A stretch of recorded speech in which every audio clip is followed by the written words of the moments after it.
बिस्मिल्लाहिर्रहमानिर्रहीम, अस्सलाम वालेकुम, खैर रमज़ान में खुश आमदीद। मैं हूं अली अनीक सैयद। आपको बताते चले कि इस वक्त जहां पर ग़ज़्ब लिल हक जारी था, वहीं दूसरी तरफ खित्ता एक और जंग में धकेल दिया गया है। इसराइल और अमेरिका ने ईरान पर हमला कर दिया है और तेहरान पर मिसाइल दागे गए हैं। तेहरान के अलावा दीगर शहरों पर भी मिसाइल दागे गए हैं और इसी पर हमने बात करनी है। बात करने के लिए हमारे साथ इस वक्त दिफाई तजज़ियाकार मौजूद हैं। आपका तारुफ करवाते चले, ब्रिगेडियर रिटायर्ड मसूद अहमद खान साहब और मंसूर जाफर साहब हमारे साथ। इसके साथ साथ हमें डॉक्टर हुमा बकई साहिबा भी ज्वाइन करेंगी। सबसे पहले ब्रिगेडियर साहब, बहुत शुक्रिया आपके वक्त का। जिस तरीके से ये अटैक इसराइल और अमेरिका ने ईरान पर किया है और फिर जवाबन जो ईरान का रद्द अमल है, क्या कमेंट करेंगे इस पर आप? जी हाँ, देखें कि इनिशियली कोशिश की है अमेरिकन ने, एक डिसेप्शन और एक सरप्राइज अचीव किया है, क्योंकि इंप्रेशन जिस तरह दिया है कि बातचीत चल रही थी, फिर अभी नेक्स्ट बातचीत वियना में होनी थी, फिर मार्को रूबियो ने इजराइल का विजिट करना था 2-3 मार्च को। सो वो एक इम्प्रेशन था कि लाइकली इस दौरान कुछ नहीं होगा, लेकिन उन्होंने सब्सिक्वेंटली ऑलरेडी मेरे ख्याल में ये पहले वीक्स अगो मेरे ख्याल में ये सब कुछ चीज़ें फाइनलाइज थी और अकॉर्डिंगली इस दफ़ा का ये देखें जॉइंट हमला हुआ है। पहले तो अलग अलग था लास्ट ईयर में, लेकिन अभी मिल के हमले किए गए हैं और इसमें स्पेसिफिकली और जो कंसेप्ट में पता चल रहा है डीकैपिटेशन पे जा रहे हैं कि लीडरशिप के पीछे हैं, जो सिविल और पॉलिटिकल मिलिट्री लीडरशिप है, इमर रहबर के पीछे ये टारगेट है। वो चाहते हैं कि सिस्टम को पैरालाइज किया जाए और दैट्स वाई देखें कि साइमल्टेनियस जो ईरान है, सेंट्रल ईरान और जो वेस्टर्न ईरान है, जो स्पेसिफिकली टारगेट हो रहा है और अल्टीमेटली एम ये है कि इनको पैरालाइज किया जा सके और डीकैपिटेशन की तरफ जाए और फिर वो अल्टीमेटली वो चाहते हैं कि अपना वो मकासद हासिल करें। प्रेसिडेंट ट्रम्प ने ये तो इंप्रेशन दिया कि ऑब्जेक्टिव है रजीम चेंज का है और नेतन्याहू ने जो बात की है उसने कहा है कि जो अजरबैजानी से ईरान के अंदर कुर्द लोग जो हैं, वाजिज जो अरब वहाँ पे हैं, बलोच, उन्होंने बात की, उन्होंने कहा कि वो खड़े हो जाए। इवन पर्शियंस को भी कहा है कि ये मौका है। और आप देखें स्टेज कैसे सेट किया गया कि एक इंसर्कलमेंट भी की गई और ईरान के अंदर अब रिसेंटली प्रोटेस्ट दोबारा शुरू हुए थे और उसमें मुजाहिदीन खल्क एक ऑर्गेनाइजेशन है जो बाहर बैठी हुई है, उन्होंने उसको ऑर्गेनाइज किया था।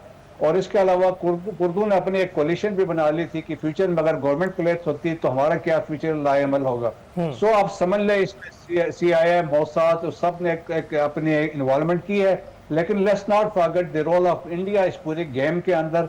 जिस तरीके से आप देखें उन्होंने पाकिस्तान को एंगेज करवाया, क्योंकि लास्ट ईयर जब पाकिस्तान ईरान के साथ ये वाकयात हुए, पाकिस्तान स्टूड बाय ईरान। हमने diplomatic morally and strategically we supported Tehran. That's why Iranian public ने आपका शुक्रिया अदा किया और मजलिस ने तशक्कुर पाकिस्तान के नारे लगाए थे because they stood by them. तो आज भी देखो उनको खदशा था कि इन वाकयात में पाकिस्तान खड़ा होगा। That's why जो प्रॉक्सी है, दी मास्टर प्रॉक्सी तालिबान रजीम को टास्क दिया गया कि पाकिस्तान को एंगेज किया जाए। 53 लोकेशंस पे पाकिस्तान पे हमले किए गए और पाकिस्तान को उधर एंगेज करवाया ताकि ईरान को आइसोलेट किया जा सके। और तो मेरे ख्याल में अब ईरानी आवाम को, ईरानी गवर्नमेंट को एहसास होना चाहिए डबल रोल ऑफ मोदी जो था। आप देखें कि 72,000 फलस्तीनी शहीद हुए, ईरान पे हमले की तैयारियां मुकम्मल थी। मोदी वाज इन तल अवीव, वहां पे बैठ के वहां एड्रेस कर रहा था एंड ही इंडोर्स बेसिकली। आप देखें नेतन्याहू ने उनके आने से पहले कहा था कि मोदी आ रहे हैं, we are having alliance against radical Islam. पहले उन्होंने कहा शिया इस्लाम की बात की, फिर सुन्नी इस्लाम की बात की। So Modi was there to endorse. So मेरे ख्याल में ये खित्ते में जो डेवलपमेंट हुई है और ये आइसोलेट करने की कोशिश की गई है। बिल्कुल ठीक। तो मंसूर साहब आप बताइएगा कि ये दूसरी बार हुआ है डोनाल्ड ट्रंप के इस दौर में कि उन्होंने डेडलाइन जो दी, मुज़ाकरात की ऑफर करते रहे, पेशकश करते रहे, लेकिन अपने जो मिलिट्री बिल्डअप के बाद उन्होंने डेडलाइन से पहले ही हमला कर दिया है। तो इस सूरत को आप किस तरह से देखते हैं? ये कोई सरप्राइज नहीं होना चाहिए। आप जिन लोगों के साथ ये सारा गेम प्लान कर रहे थे उनकी तो बदअहदी जो है, मतलब अमेरिकन ज़ायनिस्ट जो है, खासतौर पर यहूदी जो है, उनकी बदअहदी जो है उस पर तो कुरान ने मोहर तस्दीक सब की है कि ये बदअहद कौम है। जब भी आपके साथ कोई वादा करेंगे, अहद करेंगे, उसको ब्रीच करेंगे। और यही चीज़ जो है गुज़श्ता जून के अंदर भी जब मुज़ाकरात का 5वां दौर शुरू हो चुका था और उस वक्त एक डेडलाइन भी दी गई थी डोनाल्ड ट्रंप साहब की तरफ 10 दिन की, लेकिन उसके बाद उनका पैमाना सब्र जो है वो चनक उठा और उन्होंने अपने B-2 बॉम्बर भेज के ईरान की जौहरी का अंसबात जो है उस पर हमला करवाना शुरू कर दिए। और उसके साथ साथ फिर इसराइल ने भी उनको ज्वाइन कर लिया, और अब भी यही हुआ कि इस वक्त पूरे अरब रीजन को, पूरे मिडिल ईस्ट को इस बात पर तैयार और आमादा किया गया कि वो ईरान को नेगोशिएशन टेबल पर आने के लिए कायल करें। और जब ईरान जो है उस तमाम अश्योरेंस के नतीजे में मुज़ाकरात की मेज़ पर आने के लिए तैयार हुआ, तो फिर दोबारा से इसी नौयत का ड्रामा जो है रचाया गया कि जब मुज़ाकरात मिड वे थे, उसके मराहल जो है वो बड़े पॉजिटिवली जो है उसकी आउटकम आ रही थी, और ईरान अपनी यूरेनियम इनरिचमेंट का जो दावा था, जो क्लेम था, उससे भी नीचे आने के लिए तैयार हो गया था। और उसके साथ साथ दीगर मामला तो उन्होंने ज़ाहिर है उस एजेंडे में शामिल ही नहीं किए थे, लेकिन उसके बावजूद फिर जो है इस तमाम पॉजिटिव साइंस के बावजूद ईरान को जो है एक बार फिर अमेरिका और इसराइल ने मिलकर अपनी मिलवी जारहियत का निशाना बनाया, क्योंकि अमेरिका ने जितना बड़े पैमाने पे बिल्डअप कर लिया था, खदशात तो ये जाहिर किए जा रहे थे कि अमेरिका किसी न किसी तरीके से डिच करेगा और एक बार फिर ईरान को इस तरीके से चढ़ाई का निशाना बनाएगा। राइट, क्योंकि जिस बड़े पैमाने पे उनके दो यानी जहाज बरदार बहरी जहाज मौजूद थे मुख्तलिफ के अंदर, वहाँ पे जो उनको लॉजिस्टिक मसाइल दरपेश होना शुरू हो जाएंगे, उनकी जितनी बड़ी जो ऑपरेशनल कॉस्ट बढ़ रही थी, उसके साथ साथ दाखिली तौर पे उन्हें जो चैलेंजेस थे, अब अमेरिका अगर वापस जाता था मुज़ाकरात में कामयाबी ने नाकामी के बाद, तो अमेरिका के पास कोई जंगी ट्रॉफी नहीं होनी थी जिसको दिखा के वो अपने मेका बेस को एक बार फिर पागल बना सकते कि देखिए कि हम तो एक और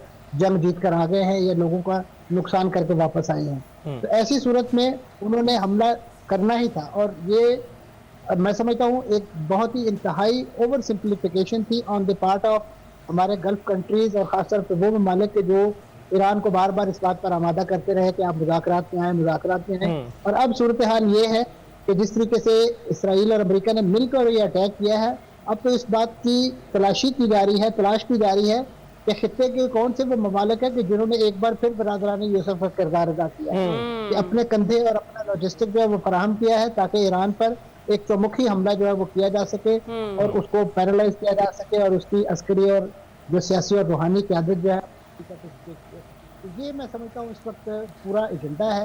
ये एजेंडा तो किया था उनके अमेरिका के जो सफीर हैं हकाबी, जब उन्होंने एक इंटरव्यू में इस बात का वाशिगाफ ऐलान किया कि अमेरिका तो इस खित्ते को बिब्लिकल लैंड समझता है और ये तकरीबन 3000 साल से यहूदियों की मलकियत है, तो लिहाजा यहाँ पे जो मिडिल ईस्ट का एजेंडा है वो सिर्फ इसराइल का नहीं है, हम भी उसके साथ शामिल है, और हम भी समझते हैं कि हमें सऊदी अरब तक बिलाखिर पहुंचना है। और यही वजह है कि आज इस जंग के नतीजे में इसराइल तो पता नहीं सऊदी अरब तक कभी पहुंच पाए या ना पाए, लेकिन ईरान के मिसाइल इस नौयत के रियाद तक पहुंच गए। ये एक बड़ी अफसोसनाक सूरत हाल है, और पाकिस्तान के लिए दोहरा चैलेंज है कि पाकिस्तान एक तरफ अपने मशरक और मगरब में दो दुश्मनों के दरमियान घिरा हुआ है, और उसके साथ साथ ईरान को एक अनरेस्ट है, और दूसरी तरफ पाकिस्तान सऊदी अरब के साथ एक ऐसे दफाई माहदे में पाबंद है कि वो सऊदी अरब के दिफा के आप दुरुस्त कह रहे हैं, बिल्कुल सही कह रहे हैं मंसूर साहब। डॉक्टर हुमा बकाई साहिबा भी हमें ज्वाइन कर चुके हैं, बहुत शुक्रिया डॉक्टर साहिबा हमें ज्वाइन करने के लिए।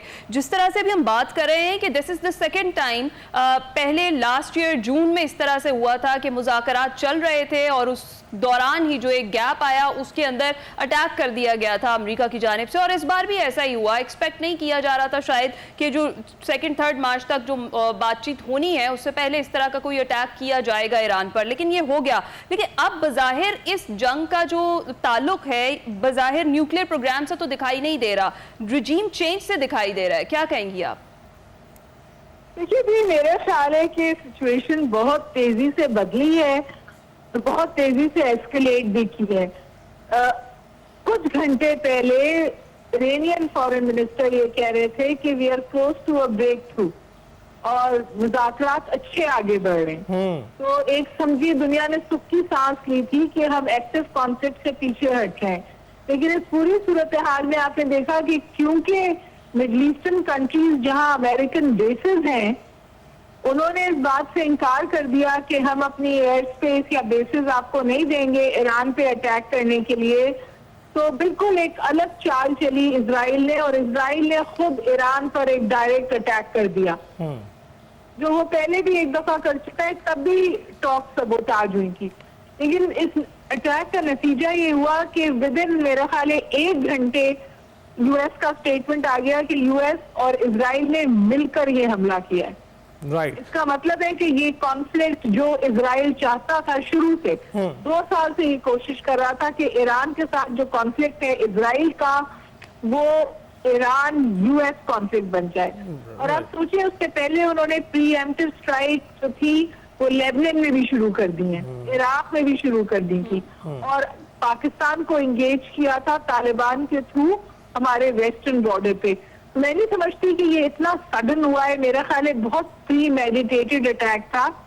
जो चीज सडन हुई है वो जो इरानियन रिटेलिएशन रिएक्शन है। बिल्कुल ठीक है। ईरान ने फौरी जवाब दिया है, जल्दी जवाब दिया है और वाइड जवाब दिया है। तो इस वक्त जहां भी अमेरिकन बेसिस हैं वो सब attack under attack, Israeli missile attacks हैं। तल अवीव में तो हुआ ही है, लेकिन वो कह रहे हैं कि रियाद में भी धमाके सुनाई दिए, दुबई में भी, अबू धाबी में भी, बहरीन में भी। बिल्कुल ठीक। ब्रिगेडियर साहब लगता है कि जी और इस वक्त एक बात मैं और आपसे गुजारिश कर दूं कि दुनिया डिस्टर्ब होना शुरू हो गई है, क्योंकि एयर स्पेस जो है वो मिडल ईस्ट की अब बंद हो गई है। बेशतर एयर लाइंस ने अपनी वो क्लोज कर दी है। बिल्कुल ठीक है। डॉक्टर उमा ने बिल्कुल ठीक तरह से पॉइंट आउट किया है। ब्रिगेडियर साहब, आप क्या एग्री करेंगे इस बात पर कि ईरान हैड नो ऑप्शन? जब उनको मुज़ाकरात की टेबल पर बुलाया जा रहा था तो उन्हें मुज़ाकरात के लिए एक ही जो है एस्केप दिया जा रहा था और उस पर भी वो आमादा हो रहा था। इसके बावजूद भी ये सिचुएशन बन गई। आप देख रहे हैं कि ईरान के पास कोई दूसरी ऑप्शन मौजूद थी? देखें, बिल्कुल ईरान ने तो बड़ी सिंसिरिटी दिखाई है बातचीत में। देखें कि जिस तरह इंप्रेशन था और जिस तरह दे वर अबाउट टू कंक्लूड, और जिस तरीके से अभी अब्बास अरागची ने भी कहा था कि ऑलमोस्ट चीजें सेटल हो गई थी, लेकिन ये जो अमेरिका का जो इजराइल का जो प्लान था ये तो ऑलरेडी पहले बन चुका था, हमने हमला करना है। ये तो एक आप समझे कि कस्टमरी किस्म की कार्रवाई थी, दिखाने के लिए दुनिया के लिए हम बातचीत कर रहे हैं। स्टेट ऑफ यूनियन एड्रेस में आप देख लें, ये उन्होंने प्रेसिडेंट ट्रम्प ने एक नैरेटिव, एक कहानी बिल्ड वहां से कर दी थी दुनिया को, अब अमेरिकन रिप्रेजेंटेटिव्स को, पब्लिक को बताने के लिए कि अमेरिका की थ्रेट क्या है, कि न्यूक्लियर ये बम बना रहा है। फिर उसके बाद मिसाइल्स की बात की, हिस्सट के इंटर कॉन्टिनेंटल बैलिस्टिक मिसाइल्स की बात की। फिर आपको याद हो पास में 2003 में जब बुश ने इराक पे इन्वेजन करना था, he also address state of union address में, वहां पे उन्होंने बात की कि ये न्यूक्लियर बम बना रहा है अफ्रीका से, दे आर गेटिंग यूरेनियम। तो वो एक कहानी उन्होंने बिल्ड की। अब उनको पता था अगर देखे बातचीत हो जाती है, ईरान के साथ न्यूक्लियर डील हो जाती है, तो अचीवमेंट तो कोई नहीं होती ना इनकी। इजराइल के जब नेतन्याहू रिसेंटली विजिटेड अमेरिका, तो वहां पे ही सेड टू ट्रम्प की let's conclude what we started in June 2025. So that was the destruction of Iran। और ईरान में देखें वो चाहते हैं regime change हो और वहां पे एक fragmentation of Iran हो।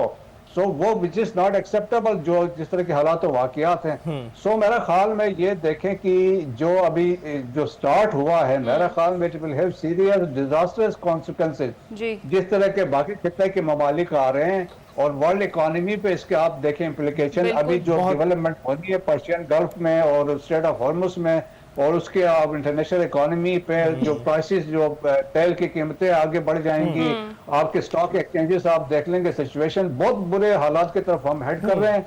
तो मेरा ख्याल में डिपेंड करता है कि इंटरनेशनल कम्युनिटी तो अभी कुछ आप एक्सपेक्ट नहीं कर सकते हैं। अमेरिका, रशिया और चाइना से ये है कि वो बिहाइंड द सीन आपको सपोर्ट वो ईरान को करेंगे, लेकिन वो खुल के सामने आ नहीं सकते हैं। तो मेरे ख्याल में सिचुएशन मजीद ये अनफोल्ड होगी तो क्लैरिटी होगी। बट वी हैव सीन कि जिस तरीके से missile they are raining Iran के अंदर, तो मेरे ख्याल में वो बिल्कुल है दे वांट की टारगेट किया जा रहा है। दी लीडरशिप है, आयतुल्लाह के पीछे है, ये मिलिट्री लीडरशिप के पीछे है, और पासादारान की जो लीडरशिप है और प्रेसिडेंट के पीछे हैं। तो दैट्स वाई देखें कि लास्ट ईयर भी उन्होंने यही किया था, और उस वक्त भी इंडिया ने उनको असिस्ट किया था बाय प्रोवाइडिंग ह्यूमन इंटेलिजेंस और सफाई करते रहे हैं। और अभी भी देखें ईरान के अंदर तो कुछ लोग ऐसे हैं जो मोसाद के लिए और CIA के लिए काम कर रहे हैं। बिल्कुल आप सही कह रहे हैं और बड़ा इंपॉर्टेंट पॉइंट है ये। मंसूर जाफर साहब, आपको क्या लगता है, जिस तरह से ब्रिगेडियर साहब भी कह रहे हैं कि खित्ते का अमन तबाह करने के लिए शायद ये इस तरह से अटैक किया गया हो, कि आपस में ही लड़ते रहे फिर ये तमाम ममालिक, और दूसरा ये कि जो ईरान का रिस्पॉन्स था उसके बाद क्या ये मजीद तवील हो गई है जंग, और दूसरा ये कि अब ईरान अगर किसी पॉइंट पर इस जंग को आपको लगे कि रोकना चाहे तो उसके पास एक बेहतर ऑप्शन गल्फ ऑफ हर्मुज है, उसको बंद करने के बाद पूरी दुनिया में जो तेल की सप्लाई वाला मामला है वो रुक जाएगा और प्रेशर बहुत ज्यादा बिल्डअप होगा। जी, इसमें कोई शक नहीं, ईरान ने जो अपने मुख्तलिफ एवेन्यूज स्पेल आउट किए थे इस जंग के हवाले से, रद्दअमल के हवाले से, उसमें बड़ा इंपॉर्टेंट एक स्ट्रेट ऑफ हॉर्मुज की बंदिश भी था। माजी में भी ईरान इस ऑप्शन के हवाले से बात करता रहा है, लेकिन आपके इल्म में है कि ये एक ऐसी गुजरगाह है कि जहाँ से दुनिया की तकरीबन 30% जो तेल की तफसील है वो होती है, तो वो पूरे की पूरी जो एक शिपिंग लेन्स हैं वो डिस्टर्ब होने से पूरी world economy ups and down होने का इम्कान है। और उसके साथ साथ ईरान के लिए खुद भी जो इस वक्त इंटरनेशनल वो जो भी तेल वेल फरोख्त करता है उसको इसी रास्ते के जरिए से बैन अवी दुनिया तक जो है पहुंचाता है। तो लिहाजा ईरान की अपनी इकोनॉमी जो ऑलरेडी क्रिपल डाउन हुई है वो इस बंदिश के नतीजे में खुद भी मुतासर हो सकती है।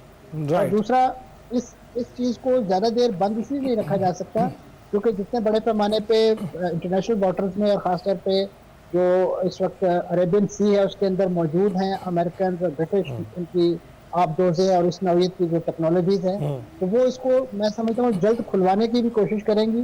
तो ऐसी सूरत में शायद ये हर बार ज्यादा देर कारगर ना हो सके, लेकिन एक थ्रेट के तौर पे जरूर मौजूद है और एक लिमिटेड टाइम स्केल के लिए इसको मुतासर किया जा सकता है इस ट्रैफिक को, और वर्ल्ड इकोनॉमी जो है वो शेक की जा सकती है। बिल्कुल ठीक है, लेकिन उसके साथ साथ जो ऑप्शन मौजूद हैं, ईरान जाहिर है उनको इस वक्त एक्सप्लॉइट कर रहा है, खासतौर पे एक भरपूर रद्दअमल, और जो टारगेट उन्होंने अपने लिए लेजिटिमेट करार दिए थे ईरान पर हमले की सूरत में, मिडिल ईस्ट के अंदर मुख्तलिफ अमेरिकन आउटपोस्ट मौजूद हैं, चाहे वो बेसिस की सूरत में है, उनकी एयर स्ट्रिप है, वो इस वक्त ईरानी मिसाइल के निशाने पर है। और आपने सुना है कि इस वक्त रियाद से लेके कुवैत, हत्ता के इराक के अंदर भी जो है अटैक जो है वो आपको सुनाई दे रहे हैं, दिखाई दे रहे हैं। तो ये एक जंग के फैलाव की तरफ एक इशारा मौजूद है, और मैं समझता हूँ यही वो ममालिक हैं कि जिनकी इस वक्त एक्टिव पार्टिसिपेशन और एक्टिव डिप्लोमेसी के नतीजे में इस जंग के बादल जो है वो किसी तरीके से छट सकते हैं। लेकिन उसके लिए जरूरी ये है कि एक बहुत ही सॉलिड सपोर्ट जो है वो ईरान को फराहम की जाए, स्ट्रेटेजिकली भी, दिफाई तौर पे भी, और खासतौर पे डिप्लोमेटिकली, ताकि अमेरिका की ये जो जारहियत है इसके आगे और इसराइल की ये जो मैं समझता हूँ बुज़दिलाना कार्रवाई है इसका हकीकी मानों में तोड़ किया जा सके। लेकिन इसके नतीजे में अगर तो ईरान को एक बार फिर रिजीम चेंज के लिए ताराज किया गया है तो मैं समझता हूँ ये एजेंडा माजी की तरह फिर नाकाम रहेगा। उसके लिए चाहे जितनी भी कोशिशें कर लें, क्योंकि रिजीम चेंज के लिए आपके इल्म में है जो सबसे बुनियादी फैक्टर है वो एक ऐसा स्टूज, एक ऐसा एजेंट दरकार है जो हामिद करजई बनने के लिए तैयार हो और जिसकी उस मुल्क के अंदर भी कोई बेसिस है। यहाँ पे रजा शाह पहलवी के जरिए आप इनकलाब नहीं ला सकते।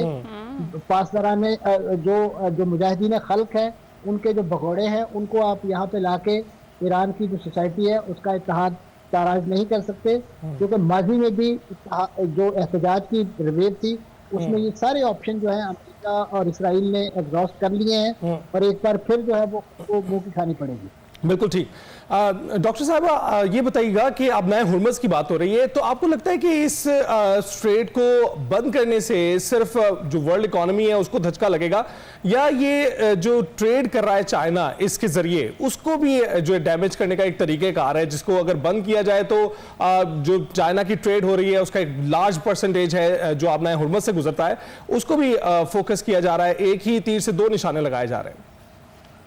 इस बात में तो कोई इबार नहीं होना चाहिए कि जितने भी स्टेप्स इस वक्त अमेरिका ले रहा है उसमें इवेंचुअली चाइना का कद कम करना एक ऑब्जेक्टिव है। और बिल्कुल वाज़े तौर पे इजराइल ने कहा है कि चाइना जो है वो एंटी सेमेटिक है, और इसकी बड़ी वजह ये थी कि चाइना का और ईरान का मिसाइल प्रोग्राम जो है, ईरान सप्लाई कर रहा है मिसाइल ईरान को। अब इस वक्त जहाँ सूरत हाल जाके टिक गई है और जितनी तेजी से ईरान ने जवाब दिया है इस अनप्रोवोक्ड अग्रेशन का, मेरा ख्याल है कि जो सिचुएशन वहां बदलेगी कि ईरान कितना पेन इन्फ्लिक्ट कर सकता है। ये वसीरा रहा है अमेरिका और इजराइल का कि अगर ईरान से इन्फ्लिक्ट किया हुआ पेन ज्यादा होता है तो ये लोग पीछे हट जाते हैं। तो हो सकता है आप ये देखें कि ओवरनाइट ये हमला जो अमेरिका और ईरान इस वक्त कह रहे हैं कि अमेरिका और इजराइल ने मिलकर किया है, आप ओवरनाइट देखें कि अगर इजराइल की तकलीफ और पेन बढ़ता है और ये इसी तेजी से फैलती है जिस तेजी से इस वक्त फैल रही है जंग, तो अमेरिका ओवरनाइट मीडिएटर भी बन सकता है। और आप परसों ये भी सुन सकते हैं कि प्रेसिडेंट ट्रम्प कहें कि जी मैंने एक जंग और रुकवा दी। क्योंकि मेरा ख्याल है जो मसला है वो इससे आगे है। मसला ये है कि ये जो पैटर्न है, क्या हम इसको रोक पा रहे हैं, क्योंकि इस पैटर्न की वजह से बहुत सारी फोर्सेस अनलीश होंगी। फॉर एग्जाम्पल जो नॉन स्टेट एक्टर्स अभी इन्होंने न्यूट्रलाइज किए हैं वो सब जुड़ने शुरू हो जाएंगे। लेबनान पे ऑलरेडी ये सवाल हो रहा है कि क्या हिजबुल्लाह जवाब देगा, फिर हुतीज है, फिर इराक के मलेशियाज है। तो एक थर्ड डायमेंशन इस कॉन्फ्लिक्ट का हिस्सा बन सकती है जो तकलीफ दे होगी। प्रेसिडेंट ट्रम्प ने दो बातें कही है जो अहम है। एक, उन्होंने कहा हम उनकी बहरी ताकत खत्म करना चाहते हैं ईरान, जिसका मतलब है कि वो उनकी स्ट्रेट ऑफ हुर्मुज को बंद करने की कैपेसिटी भी खत्म करना चाहते हैं। तो मेरा ख्याल है कि जितने दिन ये जंग चलेगी उतने दिनों में वो बहुत टारगेटेड ऑपरेशंस करेंगे ताकि ईरान की कैपेसिटी टू हिट बैक खत्म करें। ओके, मिसाइल प्रोग्राम का तो वाजे बात करें, लेकिन बहरी उसका भी बात करें। दूसरा, रिजीम चेंज के लिए अमेरिका को पता है कि ये प्रोजेक्ट कितना मुश्किल है, तो वो अमेरिकी जो है वो ईरान की आवाम को प्रोवोक कर रहे हैं, उनको दावत दे रहे हैं, उनको अश्योरेंस दे रहे हैं कि आप अपनी हुकूमत के खिलाफ निकल आए तो हम आपकी मदद करेंगे। अच्छा, ये मुझे बहुत अनलाइकली लग रहा है। अच्छा, जिस तरह से डॉक्टर साहिबा ने पॉइंट उठाया है ब्रिगेडियर साहब के ईरान की आवाम को इंस्टिगेट किया जा रहा है कि वो उठे, आपको लगता है कि इस कशीदगी में और जिस तरह से अमेरिका कह रहा है ईरानी अवाम सदर ट्रंप के कहने पर अपनी रियासत के खिलाफ खड़े हो जाएंगे और ये जो रजीम चेंज वाला मामला है इतना आसान होगा? देखिए, फ्रैक्चर्स तो ईरान के सोसाइटी के अंदर तो है, लेकिन रजीम चेंज इतनी आसान नहीं होगी। ऑलरेडी देखिए, ईरान में एक बहुत अच्छी डेवलपमेंट अभी रिसेंटली हुई है कि रहबर ने एक चेन ऑफ कमांड डिसाइड किया है। जिस तरह पुराने वक्तों में इस्लामी जंगों में हमने देखा होता था कि अगर इनकी कैजुअलिटी होती he will be replace by home, number 3 चौथा नंबर पे, तो अकॉर्डिंगली रहबर ने अपनी रिप्लेसमेंट भी बताई हुई है। और इनकेस उन्होंने ये भी कहा है कि immediately Ali Larijani will take over the responsibilities of administration of Iran, और इसी तरह बाकी लीडरशिप में भी इस तरह तब्दीलियां की हैं। सो देखें कि लीडरशिप जो आपके रजीम चेंज की बात करें, अगर रजीम में अगर कुछ हो भी जाता है, जो whosoever will replace him, तो वो भी सख्त हार्ड लाइनर होगा और वो तो फिर he will pursue nuclear bomb के पीछे वो जाएंगे। तो अभी तो ऐसे हालात तो नहीं है, लेकिन ये मेरा ख्याल में ये देखें कि ये कोशिश उनकी यही है, क्योंकि पीछे इनके मैंने एक सुना था कि अल्टीमेटली जो अभी भी इतलात आ रही हैं, they have targeted the leadership को टारगेट किया है। अब इतलात अब कंफर्मेशन नहीं है। दे वांटेड कि डीकैपिटेशन ऑपरेशन हो ताकि इनको पैरालाइज किया जा सके, डिसीजन मेकिंग इनकी आपस में नहीं हो सके। सो दैट्स वाई ईरान को पहले से ही चीजों का इदराक था। देयरफॉर उन्होंने कि command and control that has been decentralised, अभी मिलिट्री डिस्ट्रिक्ट का कंसेप्ट है और वो डिस्ट्रिक्ट लेवल पे जो मकामी कमांडर्स है दे कैन टेक डिसीजंस। और डिप्लॉयमेंट ऑफ वेपन्स और इक्विपमेंट उन्होंने ऑलरेडी किया हुआ था, जिस तरह इराक के नजदीक डिप्लॉयमेंट की गई थी और वेस्ट साउदर्न शोर्स में पर्शियन गल्फ के उधर भी डिप्लॉयमेंट की गई है। तो ईरान ने अपनी तैयारियां मुकम्मल की हुई थी। Accordingly they are responding. अभी तक तो मेरे ख्याल में तो हम कह सकते हैं कि ईरान का जो रिस्पॉन्ड था वो इस वक्त वेरी क्विक और साइमल्टेनियसली जिसने टारगेट को एंगेज किया तो वो बहुत जबरदस्त है। और फिर देखें कि जो मिसाइल्स थे वो जाके हिट कर रहे हैं इजराइल के अंदर, they are hitting the different locations में। सो वाज़ेह मैसेज है। लास्ट ईयर भी देखें कि उनका जो आयरन डोम था, डेविड स्लिंग का और ये वो फेल हो चुके थे। लेकिन अभी ईरान के पास मिसाइल में जो टेक्नोलॉजी वो डिफरेंट है। अभी इनका जो देखें कि फतेह मिसाइल है, दैट इज हाइपरसोनिक मिसाइल है, क्योंकि इसको इंटरसेप्ट करना बड़ा मुश्किल है क्योंकि मैन्यूवरेबिलिटी इसमें ज्यादा है। फिर खुरम शहर है वो भी 2000 किलोमीटर है। सो ईरान के पास जो लिथलिटी है, जो सिस्टम है, वो जो पावर है that lies in his drones और मिसाइल सिस्टम में है। और सब्सिक्वेंटली पर्शियन गल्फ में, स्ट्रेट ऑफ हॉर्मुज में जो इनके नेवल बोट्स है, जो इनका कंसेप्ट है उसको किस तरह उन्होंने डिस्टर्ब करना है और subsequently will have implication on the world economy. बिल्कुल ठीक है ब्रिगेडियर साहब। मंसूर जाफर साहब, आप बताइएगा कि यहाँ पर जो प्रोटेस्ट हो रहे थे ईरान में, इंस्टिगेशन तो अपनी जगह पर जो इसराइल की जानिब से की जा रही है, लेकिन जो प्रोटेस्ट किए जा रहे थे वो आपको कितना लगता है कि उसकी भी ग्राउंड रियलिटी मौजूद है और यहाँ पर जो हुकूमत मौजूद है उसके मुखालिफ यहाँ पर प्रोटेस्ट थे? ऑल्दो जो 28 दिसंबर 2025 को शुरू हुए और अब तक जो है उनके कुछ अनासिर नजर आ रहे थे, उनकी वो शिद्दत नहीं थी जो मीसा अमीनी के टाइम पर थी, लेकिन फिर भी आपको लगता है कि कुछ ग्राउंड रियलिटीज ऐसी मौजूद हैं जिसमें दिखाई ये दे रहा था कि ईरान में हुकूमत मुखालिफ अनासिर भी मौजूद हैं? इसमें कोई शक नहीं जी कि ईरान जितनी कॉस्मोपॉलिटिक सोसाइटी है और ख़ासतौर पे वहाँ पे हुकूमत के साथ नाराज़गी का एलिमेंट भी अपनी जगह मौजूद है, जो मुख्तलिफ मईशत के जो चैलेंजेस हैं ईरानी अवाम के लिए।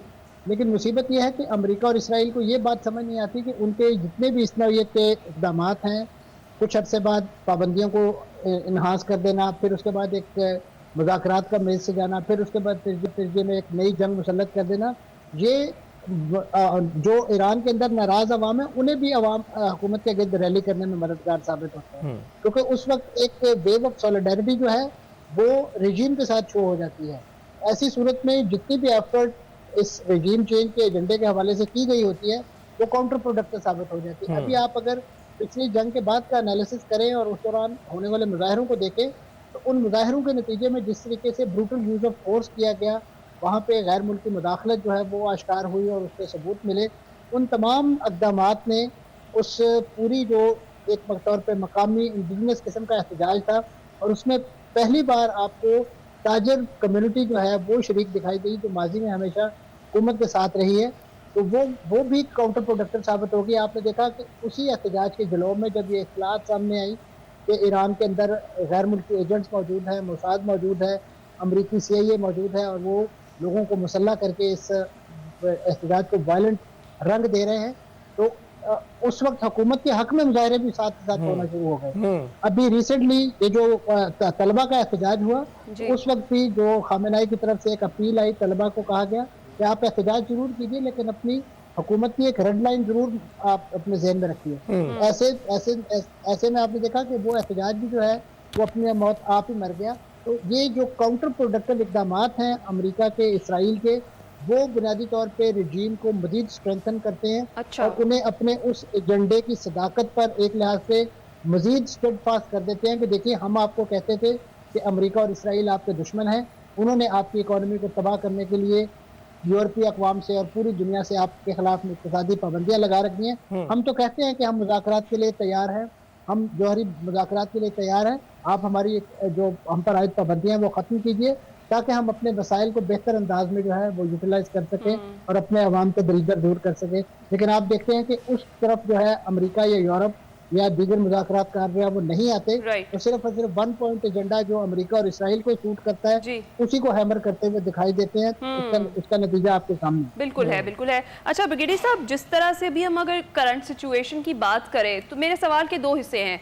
पहला ये कि कितना ज़्यादा ज़रूरी है जो दीगर इस्लामी ममालिक हैं उनकी सपोर्ट इस वक्त ईरान के लिए, क्योंकि बज़ाहिर इस वक्त ईरान हमें तन्हा दिखाई दे रहा है खड़ा हुआ, और जो करंट ईरान का जो रिएक्शन था जिसके बाद अमरीकी बेसिस पर अटैक किया गया है, जिसमें रियाद, अबू धाबी, कुवैत और दीगर जगहों पर अटैक किया गया है ईरान की जानिब से, तो क्या जो GCC कंट्रीज़ हैं ऐसी सूरत हाल में ईरान को सपोर्ट करेंगे? मुश्किल है। देखें कि ऑलरेडी उन्होंने एक स्टेटमेंट ज़रूर दी है और जिसमें उन्होंने कहा था कि हम अपने एयर स्पेस को या इसको फैसिलिटेशन नहीं करेंगे, बट इसके बावजूद अनफॉर्चुनेटली हमारे मुस्लिम उम्मा में बहुत सारी डिवीज़न है और आप देखें कि हम अरब लीग वाले तो एक कंसेंसस के साथ एक रेजोल्यूशन पास नहीं कर सके हैं जब गजा में हालात और वाक़यात जब डेवलप हो रहे थे। सो आपस में डिवीज़न है, लेकिन सऊदी इसका बड़ा इसमें कलीदी किरदार रहा है। सऊदी इस बड़े सपोर्ट अपना करते रहे हैं, बल्कि उनके डिफेंस मिनिस्टर भी तेहरान गए थे, वहाँ जाके भी उन्होंने अपनी सपोर्ट का शो करवाया था। सिंस अभी ईरान के लिए मसला ये है कि ईरान ने कहा कि जो एसेट्स हैं अमेरिकन उनको हमें टारगेट करना एनीवेयर इन दी गल्फ, तो इसके लिए वो लोकेशन रियाद में भी है, दुबई में भी है, और लेकिन मैसिव प्रेजेंस जो है उनकी वो कतर में है, बहरीन में है, ओमान में है, UAE में है। लेकिन एक अभी जो डेवलपमेंट हो रही है, देखें कि अभी वो मंजर आम पे दो चीज़ें नहीं आई हैं। ये प्रॉक्सीज की जो हम बात करते हैं, देखें हौतीस ने अभी एक्शन नहीं किया, एक रिपोर्ट तो एक आ रही कि उन्होंने कुछ स्ट्राइक्स किए लेकिन कंफर्म नहीं है। और इसके अलावा देखें जो हिजबुल्लाह वाले हैं उन्होंने पहले ही कहा था कि हम ऐसा कुछ होगा तो हम रिस्पॉन्ड करेंगे। और इनमें से सबसे बड़ी जो पावरफुल प्रॉक्सी जो मलेशिया फोर्स है वो है कतीब हिजबुल्लाह है, वो इराक के अंदर है। उन्होंने अनाउंस किया है कि अगर हमें डायरेक्शन मिल जाएगी, हमें फतवा मिल जाएगा तो हम मार्टरडम ऑपरेशंस के लिए निकलेंगे। दे आर इन थाउजेंड्स, वो उनकी भी प्रेजेंस है। तो देखें कि जब ये सिचुएशन अनफोल्ड होगी सो इवन आप देखेंगे अमेरिकन इंटरेस्ट जो हैगा अक्रॉस द ग्लोब स्ट्राइक्स हमले वगैरह होंगे। तो सिचुएशन ये बहुत कॉम्प्लिकेट होती जाएगी with each passing day.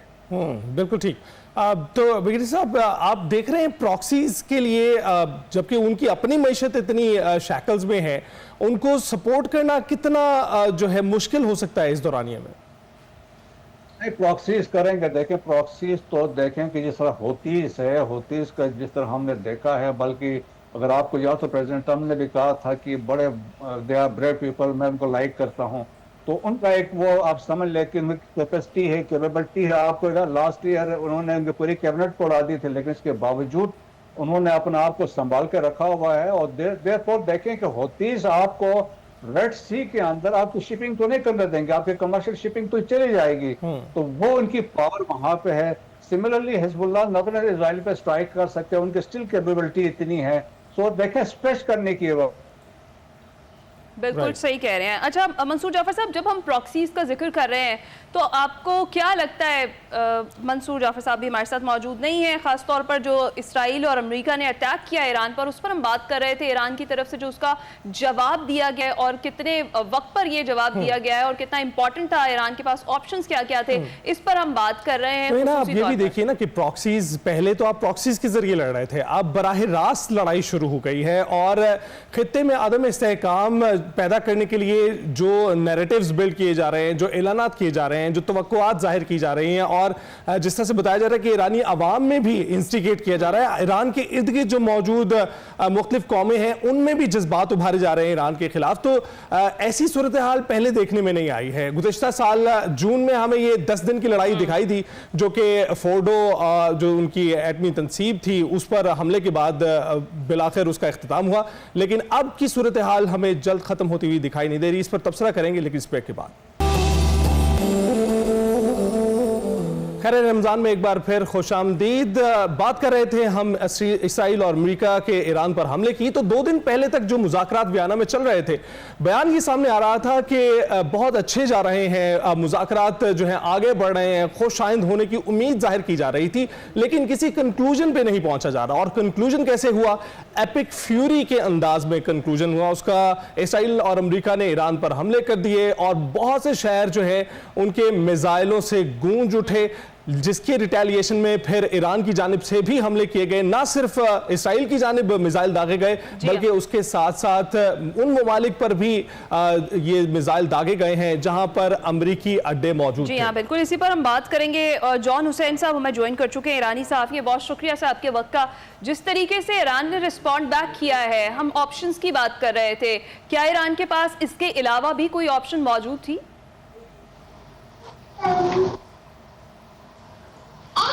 John साहब, आप सुन पा रहे हैं? जी, thank you so much for having me. Iran के पास इसके अलावा कोई भी ऑप्शन नहीं थी। इट इज़ वेरी अनफॉर्चुनेट, बड़ा अफसोस की बात है कि मुसलमान ममालिक जो हैं वो अमेरिका को अपने बेसिस दिए हुए हैं और वो डायरेक्टली डिस्पाइट सेइंग कि हम कोई अटैक नहीं होने देंगे, डिस्पाइट देयर प्रोमिसेस, उन्होंने जो है वो यूनाइटेड स्टेट्स ने अटैक किया उन्हीं बेसिस के थ्रू। और ईरान ने जो है बहरीन के अंदर बेस, के अंदर जो बेसिस हैं, यूएई के अंदर कुछ बेस है, ईरान के अंदर कुछ निशाना। ऑब्वियसली ईरान के लिए ये फर्स्ट स्टेप नहीं है। फर्स्ट स्टेप में उन्होंने इजराइल को एंगेज किया, फर्स्ट वेव के अंदर उन्होंने इजराइल को एंगेज किया। अब इसके साथ साथ ये जो अटैक्स हो रहे हैं इन बेसिस के ऊपर, that is the second wave. साथ ही साथ उस कैरियर, यूएसएस कैरियर को भी अटैक करने का प्लान था और अभी भी है, but it has moved away, वो पीछे चला गया अपनी पोजीशन से। तो उसके ऊपर भी जो है वो इमिनेंट है कि वहां पे भी अटैक हो सकता है। राइट तो जॉन बताइएगा कि इस वक्त हम देख रहे हैं कि ये दूसरी बार हुआ है कि मुज़ाकरात के दौरान ही हमला कर दिया गया है, लेकिन ईरानी अवाम ने जिस तरह से पहले हमले के बाद यकजहती का मुजाहरा किया था, क्या इस बार भी वही सेंटिमेंट पाया जाता है ईरानी अवाम में? जॉन से गालिबन कुछ कनेक्टिविटी के मसाइल हैं। आप सुन पा रहे हैं? जी, कनेक्टिविटी के मसाइल लग रहे हैं। जॉन से दोबारा राब्ता। जी जी जी जी जी सॉरी, यहाँ पे कनेक्शन की थोड़ी प्रॉब्लम्स है, इंटरनेट नहीं चल रहा। सॉरी, आप प्लीज दोबारा रिपीट कर सकते हैं? जी जी, मैं ये पूछ रहा था कि इससे पहले जब हमला किया गया था फोर्डो में, तो हमने ये देखा कि ईरानी अवाम यकजहती का मुजाहरा करते हुए एक साथ खड़ी थी, लेकिन इस बार क्या आपको लगता है कि सेम वही सेंटिमेंट मौजूद है, जबकि रजा पहलवी साहब भी कह रहे हैं कि जल्द उनकी आमद मुतवक्के है और हम देख रहे हैं कि रिजीम चेंज की बातें हो रही? देखें, ये रिजीम चेंज और रजा शाह पहलवी की जो भी बातें हैं, आई डोंट थिंक जो ईरान में सूरत हाल दिखाई जाती है और जो वाकई में सूरत हाल है, इट इज कम्प्लीटली डिफरेंट। अगर आप जितने भी आप देखें सपोर्ट जनरली भी 22 बहमन 22 बहमन को अगर आप देख लें, या जितने भी एंटी राइट रैलीज जो उस वक्त निकली थी उसको देख लें, तो the numbers are incomparable. Reza Shah Pahlavi की तो सपोर्ट की तो बात ही नहीं हो सकती, क्योंकि इन द फर्स्ट प्लेस रजा शाह का जो वालिद है मोहम्मद रजा शाह, उसको भी तो निकाला ना ईरानियों ने। तो अगर इनकलाब आया, तो अगर लोगों को इतनी मोहब्बत है तो उनको क्यों निकाला, फिर इनको क्यों लेके आ रहे हैं? तो ये प्रोपेगेंडा फैलाया जाता है, न्यूज फैलाई जाती है, मिस इन्फॉर्मेशन फैलाई जाती है, just to create chaos and just to balkanize Iran. तो इसके अंदर कोई यहाँ पे आई डोंट थिंक सेंटिमेंट अवाम का इस तरीके का है कि वो रजा शाह या किसी और को देखेंगे। इनफैक्ट आई थिंक अभी कुछ टाइम में आपको नजर आएगा कि ईरान की जो अवाम है वो यू विल सी प्रोटेस्ट भी आप देखेंगे, हो सकता है इस टाइम पे, लेकिन एट द सेम टाइम आप देखेंगे कि ये लोग साथ आ जाएंगे। मेरी तो प्रेडिक्शन यही है, और 12 दिन की जंग में भी ऐसा ही हुआ था। राइट। अच्छा जॉन, हम ये जानना चाह रहे हैं कि इस वक्त ऑन ग्राउंड सिचुएशन क्या है वहाँ की, और जिस तरह से अटैक्स हुए हैं उसके बाद कोई हलाकतों की तादाद कुछ सामने आई हो, और उसके बाद जिस तरह का रिस्पॉन्स रहा है ईरान का, उस वक्त की जो ऑन ग्राउंड रियलिटीज हैं उस पर जरा रोशनी डालें। देखें, यहाँ पे जहां तक बात होती है टारगेटिंग की, तो बहुत सारी जगहों पे टारगेट करने की कोशिश की थी यूनाइटेड स्टेट्स और इजराइल ने। फॉर एग्जांपल इंटेलिजेंस हेडक्वार्टर को निशाना बनाया गया, जो यहाँ पे IRGC का बेस है, जो हेडक्वार्टर्स है, उसके ऊपर उसको निशाना बनाया, वहां पे जो है वो स्ट्राइक किया। उसके साथ साथ काफी ऑफिशियल्स के घरों पे, फॉर एग्जाम्पल पेजेश्कियान के घर के ऊपर अटैक किया, आयतुल्लाह खामनाई के ऑफिस के ऊपर जो है अटैक किया, साथ ही साथ जुडिशरी के हेड के घर पे भी अटैक किया, और इनफैक्ट जो फॉर्मर ऑफिशियल्स हैं, फॉर एग्जांपल महमूद अहमदीनेजाद, उसके घर पे भी टारगेट किया, उसके घर पे भी अटैक किया। But according to the information that I have received, किसी भी लीडरशिप को, ना पॉलिटिकल लीडरशिप ना मिलिट्री लीडरशिप, किसी को भी नुकसान नहीं पहुंचा, and all of them are safe and secure. Right. तो जॉन, क्या एक्सपेक्टेशन पहले से मौजूद थी? सॉरी, मैं एक चीज ऐड कर दूं, सिविलियन कैजुअलिटीज यहाँ पे हुई हैं, लोग आवाम, अभी आपने देखा था मीमान में 36 जो बच्चियां हैं स्कूल में जो पढ़ती नहीं, छोटी बच्चियां, उनको जो है अटैक के अंदर बेदर्दी से शहीद कर दिया गया। दूसरे मकामात पे जो है वो अटैक्स आ रहे हैं, तो नंबर्स टैली करने में टाइम लगेगा ऑब्वियसली, लेकिन दिन के एंड तक आपके सामने नंबर्स आ जाएंगे। जी, आगे सवाल। मैं ये पूछ रहा हूँ आपसे कि क्या एक्सपेक्टेशन पहले से मौजूद थी, क्योंकि जो स्ट्राइक की गई है अमेरिका इसराइल की जानिब से, उसमें एलिमेंट ऑफ सरप्राइज तो मौजूद है क्योंकि मुज़ाकरा चल रहे थे, लेकिन क्या ईरान पहले से तैयार था इसके लिए? देखें, एलिमेंट ऑफ सरप्राइज बिल्कुल मौजूद था थोड़ा बहुत, लेकिन ईरान में इस चीज की पूरी अंडरस्टैंडिंग थी कि ये दोबारा से जिस तरीके से पहले 12 दिन की जंग में उन्होंने नेगोशिएट करते हुए अटैक कर दिया था, वो दोबारा से इसी तरीके से कर सकते हैं। तो आई थिंक इसीलिए इनके जो डिफेंसेस हैं वो पूरी तरीके से अपग्रेडेड थे दिस टाइम। यहाँ पे जो बेसिस पे अटैक हुआ है, वो बेसिस कहा जा रहा है कि वहां से मूवमेंट हो गई थी, सारी चीजें जो है वो निकाल दी गई थी। अभी भी आपको पता है ये चीज काफी दिनों पहले आ गई थी कि फॉर एग्जाम्पल इस्फहान की जो न्यूक्लियर साइट है और दूसरी जो न्यूक्लियर साइट्स हैं, उनके अंदर और ज्यादा बना दिए गए हैं, उनके अंदर एंट्रेंसेस और एग्जिट्स में फॉर एग्जांपल वहां पे डाल दी गई है, रेत डाल दी गई है।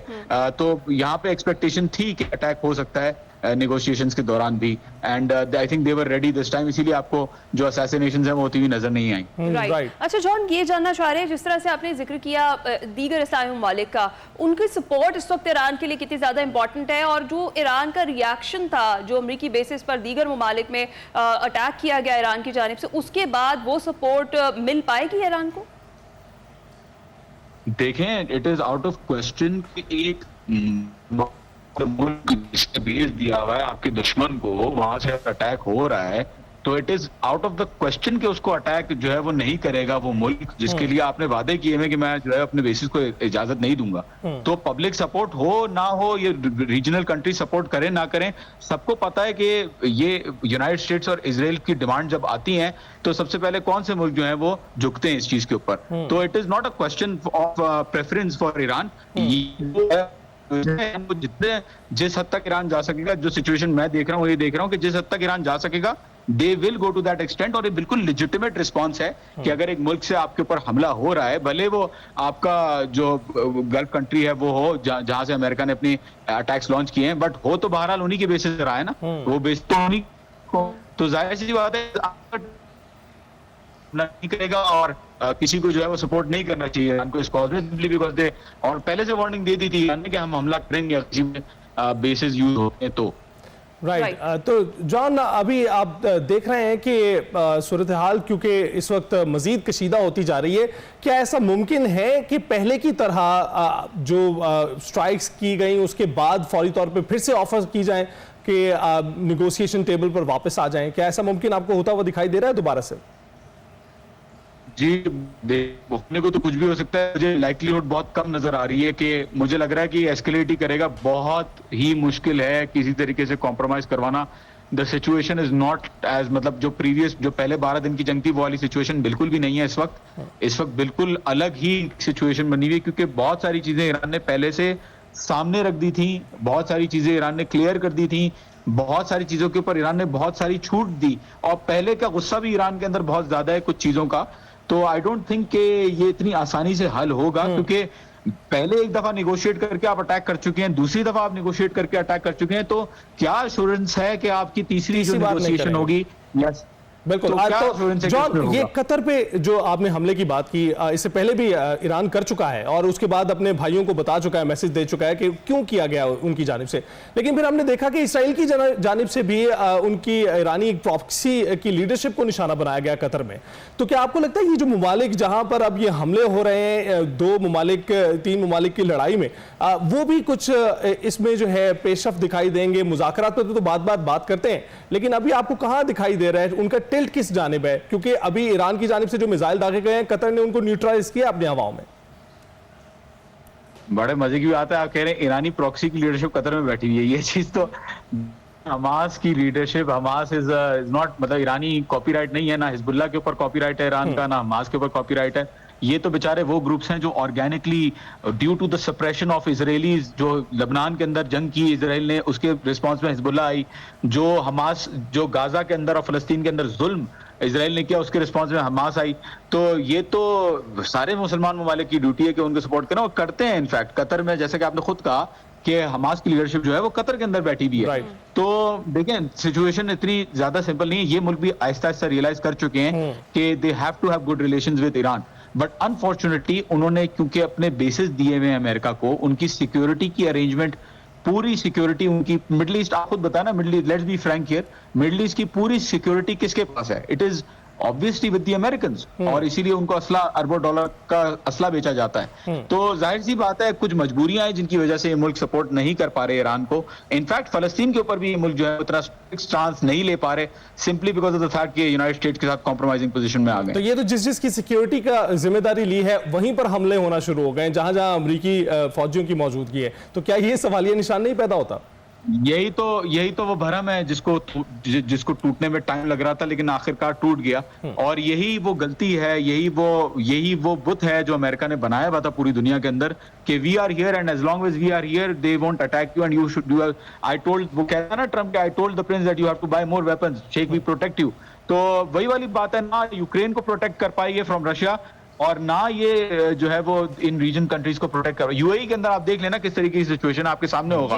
बहरीन और यूएई की अगर आप सिचुएशन देखें तो आपको पता चल जाएगा किस तरीके का वहां पे किस तरीके का पैनिक वहां पे फैला हुआ। उनकी तो अपनी पॉपुलेशन जो है वो ऑर्गेनिक नहीं है, ज्यादातर लोग जो है वो बाहर से आए हैं, तो it is unfortunate but it had to be done. अच्छा Right. अच्छा जॉन, ये बताइएगा कि अब इस बार की, जिस तरह से आपने कहा कि इस बार की जंग पहले जो पिछले साल की 12 दिन की जंग थी उससे बहुत मुख्तलिफ दिखाई दे रही है, बड़ा कड़ा रिस्पांस जो है वो ईरान की तरफ से दिया गया है।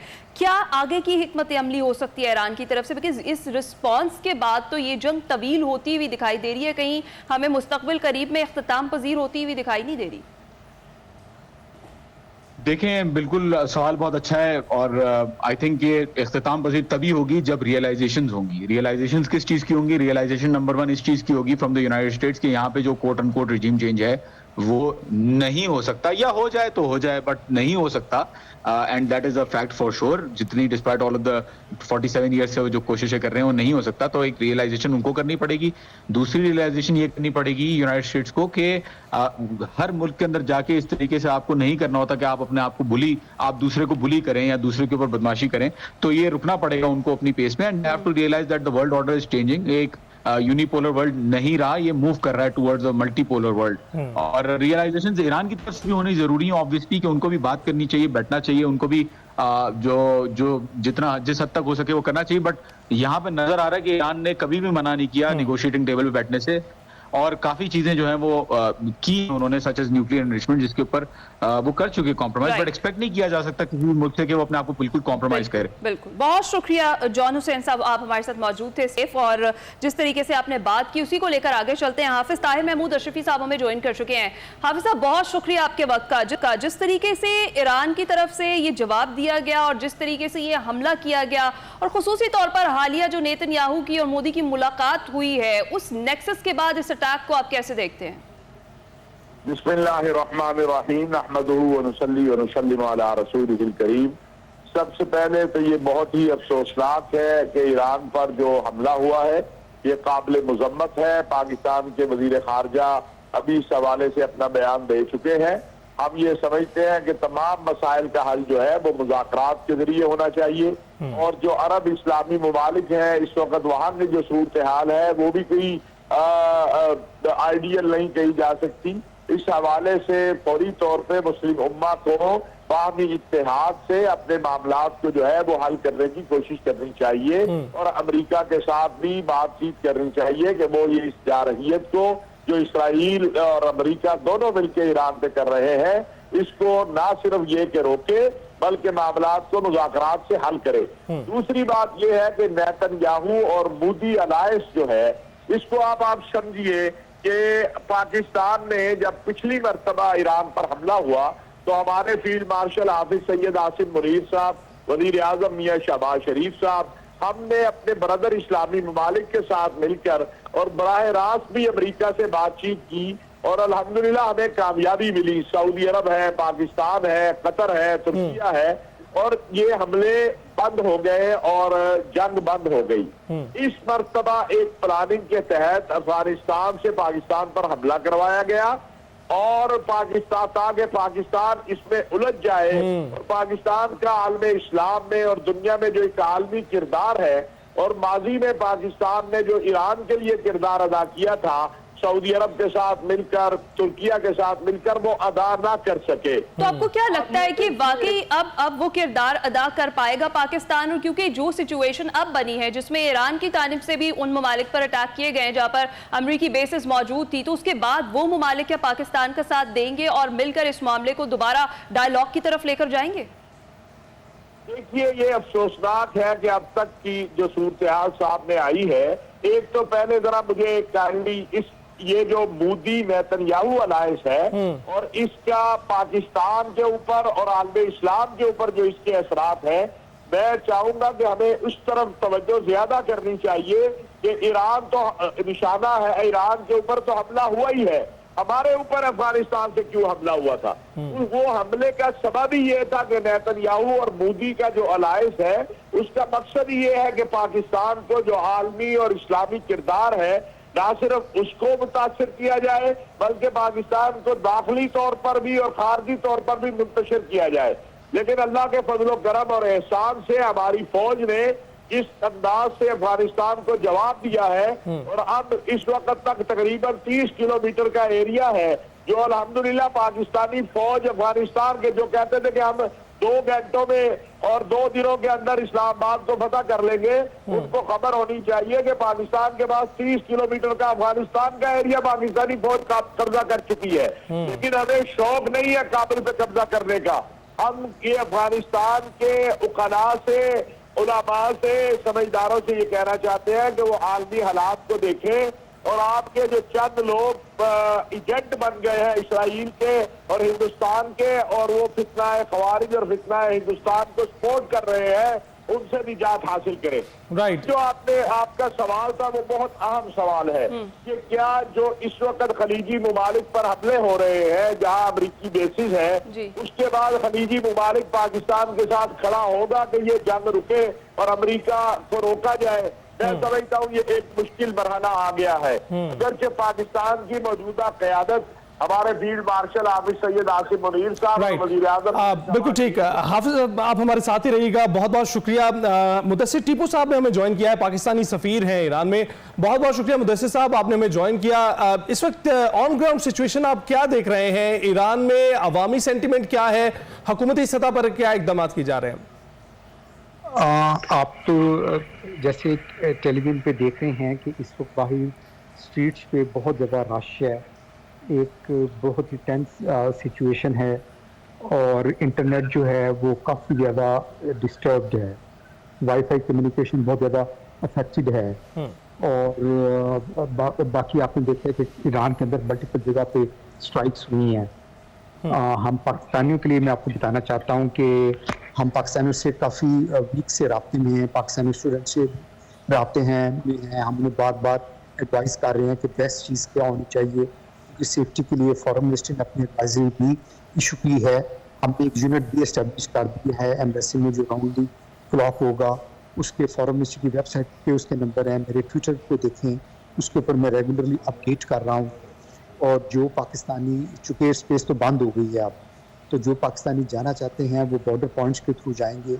उन बॉर्डर पॉइंट्स के मुतालिक वो प्रॉपर इंफॉर्मेशन कलेक्ट करें और बॉर्डर बंद होने से पहले पहुँचें, ताकि उन्हें वहाँ पे जाके कोई प्रॉब्लम ना हो और अपनी डॉक्यूमेंटेशन कंप्लीट किए बगैर ना जाएं। और एक चीज़ जो सबसे इम्पोर्टेंट है कि इस वक्त बहुत केयरफुली असेस करें सिचुएशन को, क्योंकि सिचुएशन काफ़ी ज़्यादा डेलिकेट है।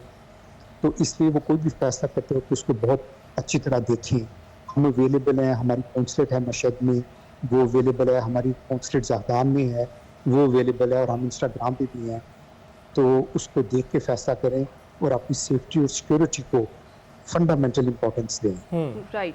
तो सर, जो लोग जिस तरह से आपने जिक्र किया फंसे हुए हैं और वो निकलना चाह रहे हैं, बेसिकली एयर स्पेस तो बंद हो गई है, तो क्या कर सकते हैं? कॉन्सुलेट से रब्ता कर सकते हैं डायरेक्टली और फिर उनको फैसिलिटेट किया जाएगा उसी लिहाज से, और उनको वापस फिर बॉर्डर एरिया से भेजा जाएगा? जी वही तरीक़ाकार होगा, लेकिन आप काइंडली ये भी ज़हन में रखें कि इस वक्त सिचुएशन बहुत ही इवॉल्विंग है और उसके अंदर उसको प्रैक्टिकली मैनेज करना इस वक्त बहुत चैलेंज होगा कुछ घंटों दिनों के अंदर। तो उस प्रोसेस से हम सबको गुजरना पड़ेगा, क्योंकि बसें लेनी, फिर कोऑर्डिनेशन करनी, फिर रास्ते बहुत लंबे हैं, बाज़ केसेस में 20-20, 22-22 घंटे की बस है और उसके और एस्पेक्ट बहुत ज़्यादा देखने होंगे। लेकिन जी तरीका यही है कि बसें लेनी होंगी, फिर बॉर्डर पे पहुंचना होगा और बॉर्डर के अक्रॉस अपने होमलैंड जाना होगा। राइट, बिल्कुल ठीक है। तो मुदस्सिर साहब, वहाँ पर यूनिवर्सिटीज़ को तो बंद कर दिया गया है, लेकिन बैंक्स खुले हैं, तो क्या ये जो ट्रांजैक्शनल एक्टिविटी है वो जारी है? वो मैं आपको 100% तो नहीं बता सकता, क्योंकि ईरान बहुत बड़ा मुल्क है जी, और वहाँ पे पाकिस्तानी स्टूडेंट्स भी स्प्रेड हैं डिफरेंट सिटीज़ में, लेकिन बैंकिंग सिस्टम चल रहा है जी। अच्छा, बिल्कुल ठीक है। और ये भी बताइएगा सर कि जिस तरीके से अभी हम बात कर रहे हैं कि जो लोग फंसे हैं उन्हें निकालने के लिए कोशिशें की जा रही हैं, कोई हेल्पलाइन नंबर्स, कोई डेस्क इस तरह से कुछ बनाए गए हैं ताकि जो लोग परेशानी का शिकार हों राब्ता कर सकें? जी, वो फॉरेन मिनिस्ट्री की वेबसाइट पे भी हैं, वो मेरे ट्विटर हैंडल पे भी हैं नंबर्स। राइट। तो मुदस्सिर साहब, इनकी जो पाकिस्तानी वहाँ मौजूद हैं उनकी सिक्योरिटी को कैसे इंश्योर किया जा रहा है? किस तरह से राब्ता तो वो कर सकते हैं, लेकिन उनको हिदायत क्या जारी की गई? हर तो मैंने भी जो आपको बताया है कि बहुत केयरफुली प्लान करें, बाहर सिचुएशन देख के प्लान करें, देख लें कि कौन सा शॉर्टेस्ट पॉसिबल रूट है, और सबसे पहले सिक्योरिटी की जिम्मेदारी खुद पहले आप एज्यूम करें कि हमने सही मौके पे ये फैसला करना है। और सर इसके अलावा ये भी ज़रा बताइएगा कि कौन कौन से ऐसे शहर हैं वो जो सबसे ज़्यादा मुतासिर हैं, और अगर वहाँ से लोग चाहें, अगर उन्हें मौका मिले तो वहाँ से फौरी इनखला कर लिया जाए और वहाँ से निकल जाया जाए, और सेफ प्लेसेस कौन कौन सी बताई गई हैं जहाँ पर वो पहुँच जाएं? देखिए, ईरान बहुत बड़ा मुल्क है और यहाँ पे कई डिस्टेंस 30-30 घंटे के ऊपर हैं। सो इसलिए उस तरह मैनेज करना तो बहुत मुश्किल होगा। एम्बेसी तो तेहरान में है और एम्बेसी की एक लिमिटेड कैपेसिटी है, तो हम फिर डिफरेंट तरीके से कोऑर्डिनेट करते हैं। हमने रिप्रेजेंटेटिव्स कई जगहों पे रखे हुए हैं, स्टूडेंट्स के रिप्रेजेंटेटिव हैं, और बहुत ज़्यादा चीज़ों को सामने रख के ये फैसला होगा। इस तरह मैं ब्रॉड स्वीपिंग तरीके में नहीं आपको बता सकता, क्योंकि मुल्क बहुत बड़ा है, सिचुएशन बहुत ही डेलिकेट है और कम्प्लीटली और इवॉल्विंग है। राइट, तो मुदस्सिर साहब, इस दौरान जो कुछ भी जो टेंशन्स क्रिएट होती रही हैं, जो डेवलप होती रही हैं, उस दौरान भी एडवाइजरीज जारी करता रहा कौंसल खाना, जिसके जरिए जो मोहतात रवैया इख्तियार किया जा सकता? जी, फॉरेन मिनिस्ट्री भी करती रही है। मैंने खुद कम्युनिटी से बहुत ज़्यादा मीटिंग्स की हैं एम्बेसी के अंदर, और हमारी कॉन्सुलेट्स में हुई हैं। हम थ्रू आउट स्टूडेंट्स को गाइड करते रहे हैं, कम्युनिटी मेंबर्स को गाइड करते रहे हैं। फिर बहुत ज़्यादा लोग आते भी हैं, इनफ्लो है ईरान में, आते हैं और चले जाते हैं, आते हैं और चले जाते हैं। तो मल्टी डायमेंशनल किस्म की कम्युनिटी है। ट्रेडर्स हैं जो आते हैं, कुछ बॉर्डर के थ्रू आते हैं, कुछ फ्लाइट्स के थ्रू आते हैं। तो ये लॉजिस्टिकल भी इसके काफ़ी कॉम्प्लेक्स चीज़ें हैं। राइट, तो सर जिस तरह से सिचुएशन वहाँ पर है, बहुत पैनिक क्रिएट हुआ है, क्याओस की सूरत हाल है, तो ऐसे में लोग परेशान भी हैं। जो लोग आपको सुन सकते हैं, देख सकते हैं किसी भी फोरम से, उनके लिए आपका कोई मैसेज है ख़ास? जी, सिर्फ ये कि पेशेंटली अपनी सारी चीज़ों को आराम से देखें, अपनी प्रायोरिटीज़, अपनी चॉइसेस, जो सूरत हाल है जहाँ जहाँ पे जो हैं, मतलब अगर तेहरान में डिफरेंट सूरत हाल है, तेहरान से 400-500 किलोमीटर पे एक डिफरेंट सूरत हाल है, तो लोग अच्छी तरह प्लानिंग करके, अच्छी तरह सोच के नेक्स्ट स्टेप उठाएं। हमारे साथ कोऑर्डिनेशन में रहे, पाकिस्तान हुकूमत के साथ कोऑर्डिनेशन में रहें, तो फिर इंशाअल्लाह अच्छा फैसला हो जाएगा। बिल्कुल ठीक है। मुदस्सिर साहब, बहुत बहुत शुक्रिया आपका हमसे गुफ्तगू करने के लिए। उम्मीद करते हैं कि जो पाकिस्तानी भाई इस वक्त ईरान में मौजूद हैं वो महफूज रहें, ईरानी भाई हमारे महफूज रहें इस सारी सूरत हाल में। अपने इकदाम को बहुत केयरफुली चुने। आप अगर कहीं ट्रैवल कर रहे हैं उसको तय करने के लिए भी आप डिसाइड करें कि किन किन इलाकों को अवॉइड करना इस वक्त ज़रूरी है, किन किन इलाकों को हॉटस्पॉट करार दिया जा रहा है उसे अवॉइड करें, और जितनी जल्द हो सके अगर पाकिस्तान वापस आ रहे हैं तो बॉर्डर के जरिए आप आ सकते हैं। अभी हम ब्रेक पर जाएंगे, ब्रेक के बाद फिर से गुफ्तगू का आगाज करेंगे। Thank you so much. और जिस तरह से हम ब्रेक पर जाने से पहले भी बात कर रहे थे, जो इसराइल अमेरिका ने अटैक किया ईरान पर और उसके बाद जो ईरान का रिस्पांस था उस पर हम बात कर रहे थे। हमें ज्वाइन कर चुके हैं फैसल शाह साहब, रियर एडमिरल रिटायर्ड हैं। बहुत शुक्रिया फैसल शाह साहब आपके वक्त का। जिस तरीके से ट्रंप को हमने सुना, उन्होंने कहा कि नेवी जो है उसको तबाह कर दिया जाएगा, उसे ख़त्म कर दिया जाएगा, और हम जानते हैं कि ईरान की 2 तरह की नेवी है और कैपेसिटी क्या है इसको ख़त्म करने की या तबाह करने की, जिसके हवाले से ट्रंप ने ये बात की। शुक्रिया मुझे प्रोग्राम में लेने का। आपने सही कहा कि ईरान की 2 नेवीज हैं। एक अर्तिश नेवी है जिसमें जो रेगुलर नेवी होती है जैसे किसी भी मुल्क की होती है, जिसमें बड़े बड़े प्लेटफॉर्म्स होते हैं, जहाज और सबमरीन्स वगैरह। लेकिन एक दूसरी नेवी है जिसका असल काम है पर्शियन गल्फ में और स्ट्रेट ऑफ हॉर्मुज़ में ऑपरेट करना, और वो है पासदारान इनकलाब की नेवी, जिसमें छोटी बोट्स होती हैं, रिमोट कंट्रोल बोट्स हैं या स्पीड बोट्स हैं जिनके ऊपर रॉकेट लॉन्चर्स लगे हुए हैं। खुद कुछ बोट्स भी उनके पास मौजूद हैं, और ये बेसिकली जो स्ट्रेट ऑफ हॉर्मुज़ और पर्शियन गल्फ है इसमें ऑपरेट करते हैं। तो प्रेसिडेंट ट्रंप के बयान से मैं ये समझता हूँ कि अगर वो कह रहे हैं कि वो अर्तिश नेवी जो कि ईरानियन रेगुलर नेवी है उसको खत्म कर देंगे या उसको तबाह कर देंगे, तो बात समझ में आती है उसको वो डैमेज कर सकते हैं, क्योंकि उसका मुकाबला ईरान अमेरिकी नेवी के मुकाबले में नहीं है। लेकिन अगर वो बात करते हैं पासदारान इनकलाब वाली नेवी का, तो मेरा नहीं ख्याल कि ये उनकी लिए पॉसिबल होगा कि वो पासदारान इनकलाब की नेवी को खत्म कर सके। और असल खतरा उनको पासदारान इनकलाब की नेवी से ही है, क्योंकि ये वो नेवी है जिसने स्ट्रेट ऑफ हॉर्मुज़ को बंद करना है। और ट्रंप साहब जो नेवी पे जिन्होंने अगर उन्होंने फोकस किया है तो वो सिर्फ इसीलिए किया है कि उनको स्ट्रेट ऑफ हॉर्मुज़ को खुले रखना है ताकि बाकी दुनिया इस इकदाम से, इस कदम से इफेक्ट ना हो। और वो जो स्ट्रेट ऑफ होर्मुज है उसको पासदारान इंकलाब बंद करते हैं, और पासदारान इंकलाब को खत्म करना, उनकी नेवी को खत्म करना मेरा ख्याल है मुश्किल काम है ट्रंप साहब। बिल्कुल ठीक। शाह साहब, जो एयरक्राफ्ट कैरियर्स वहां पर बुलाए गए और फिर उसके बाद हमने देखा है कि ये स्ट्राइक्स की गई हैं, आप कह रहे हैं कि आबनाए हुर्मुज़ को जो है कंट्रोल करने के लिए उन्होंने इंश्योर किया, क्योंकि लास्ट टाइम जब ये जून में वाकया हुआ और हमने देखा कि जंग लगी इसराइल और ईरान की, उस दौरान ईरान ने ये धमकी जरूर दी थी कि वो आबनाए हुर्मुज़ को बंद कर देंगे। तो क्या इसको इंश्योर करने के लिए एयरक्राफ्ट कैरियर्स बुलाए गए हैं?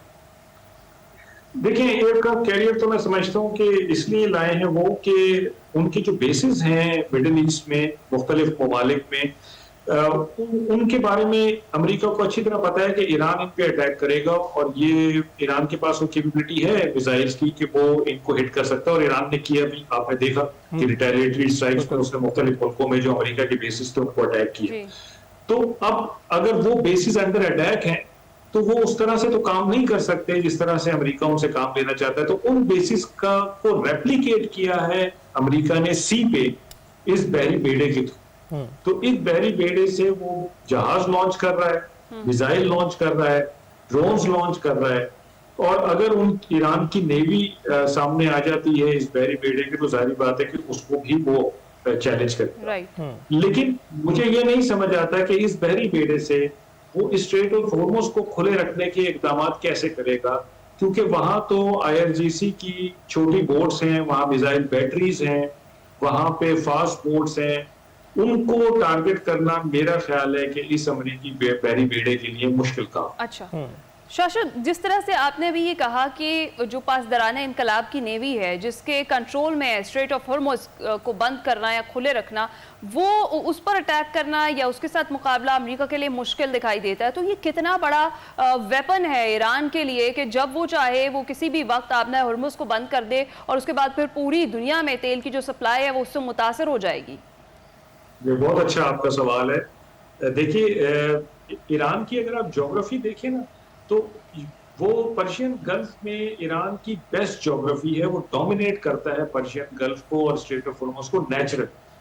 और फिर ईरान ने उस ज्योग्राफी को का मजीद फायदा उठाया है और मुख्तलिफ जगहों पे, आइलैंड्स पे, अपनी कोस्टल बेल्ट पे उन्होंने मिसाइल बैटरीज नस्ब की हैं। उन्होंने बहुत सारी जगहों पे ये छोटी बोट्स को स्टेशन किया हुआ है जहां से वो जत्थों की सूरत में निकलते हैं, और जो दुश्मन के जहाज अगर इन पानियों में आ जाएं या उसकी मर्चेंट शिप्स हों तो उनको वो अटैक कर सकते हैं। और ईरान के लिए मैं समझता हूं कि जो उसकी कैपेबिलिटी है और जो उसका लेआउट है डिफेंस का, ये नेवल फोर्सेस का पर्शियन गल्फ में और स्ट्रेट ऑफ होर्मुज का, मेरा ख्याल है कि ये मिनटों का या घंटों का काम होगा बहुत हुआ तो स्ट्रेट ऑफ होर्मुज को बंद करना। और ये मैं समझता हूँ कि ईरान के पास स्ट्रेटेजिक कैपेबिलिटी है। स्ट्रेटेजिक कैपेबिलिटी, ये वो कैपेबिलिटी स्ट्रेटेजिक कैपेबिलिटी कहलाती है जब आप किसी मुल्क को दीवार से लगा देते हैं तो वो फिर उसको यूज कर। शाह साहब, आप हमारे साथ ही रहेगा। एजाज अहमद चौधरी साहब साबिक सफीर हैं, हमारे साथ हैं। एजाज साहब, बहुत शुक्रिया हमें ज्वाइन करने के लिए। बताइएगा, इस वक्त हम स्ट्रेट ऑफ होर्मुज की बात कर रहे हैं, कितनी देर में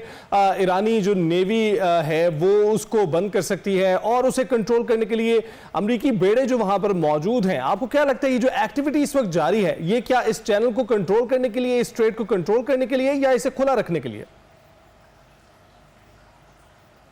मुझे तो इल्म नहीं है कि उनके पास उसको खत्म करने के लिए ये कोई 17 मील के दरमियान में जाके कंटेनर वगैरह को गिर जाए, यानी एक किस्म की कंटेनर शिप जो स्टक हो जाए, तब तो समझ आती है।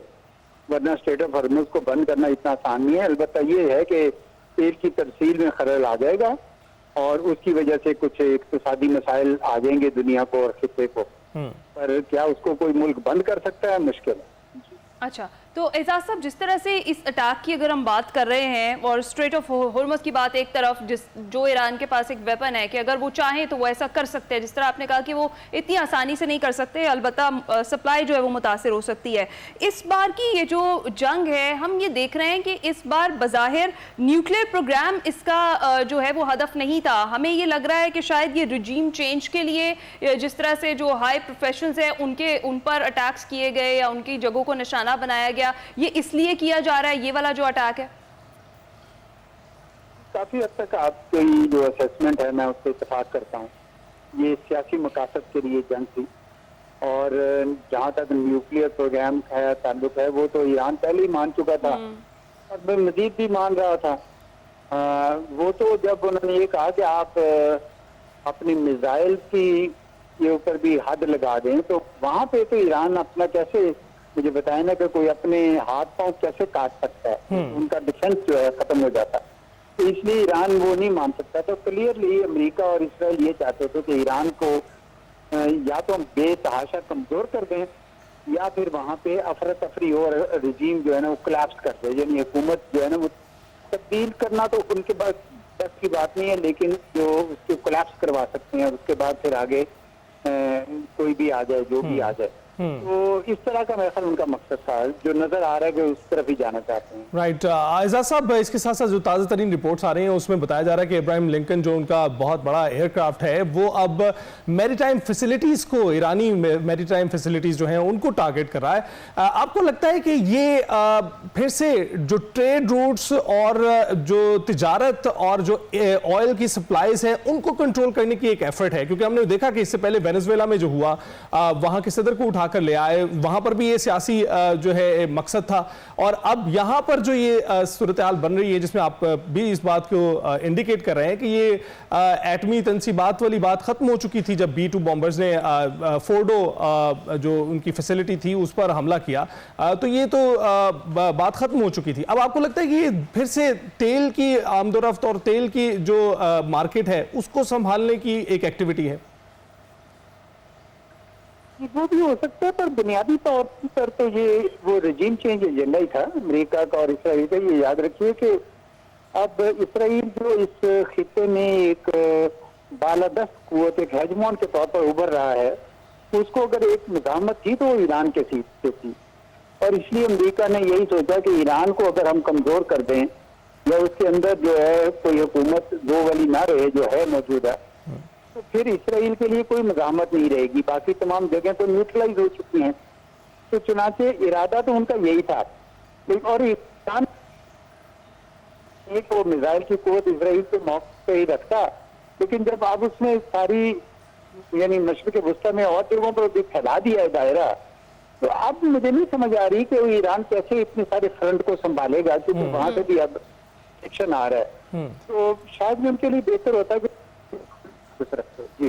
अच्छा, जिस तरीके से सर आप बात भी कर रहे हैं और हम देखते हैं कि लास्ट ईयर भी जून में ऐसा ही हुआ था, एक तरफ मुज़ाकरात चल रहे थे और कुछ वक्फा जो था उसमें आया और उसके बाद दोबारा से बातचीत शुरू होना थी, उसे कबल ही अटैक कर दिया गया अमेरिका की जानिब से, और अब फिर इसी तरह की सूरत हाल हमारे सामने है। क्योंकि कुछ दिन पहले तक तो यही सूरत हाल थी कि मस्बत समत में चल पड़े हैं मुज़ाकरात, और उम्मीद यही की जा रही थी कि शायद पॉजिटिव एक एंड होगा या डायलॉग से बात जो है वो सही हो जाएगी। लेकिन अभी आपको ऐसा लगता है कि वक्त लिया गया था, बस मुज़ाकरात में उलझाकर तैयारी की गई और उसके बाद फिर फाइनली अटैक कर लिया गया?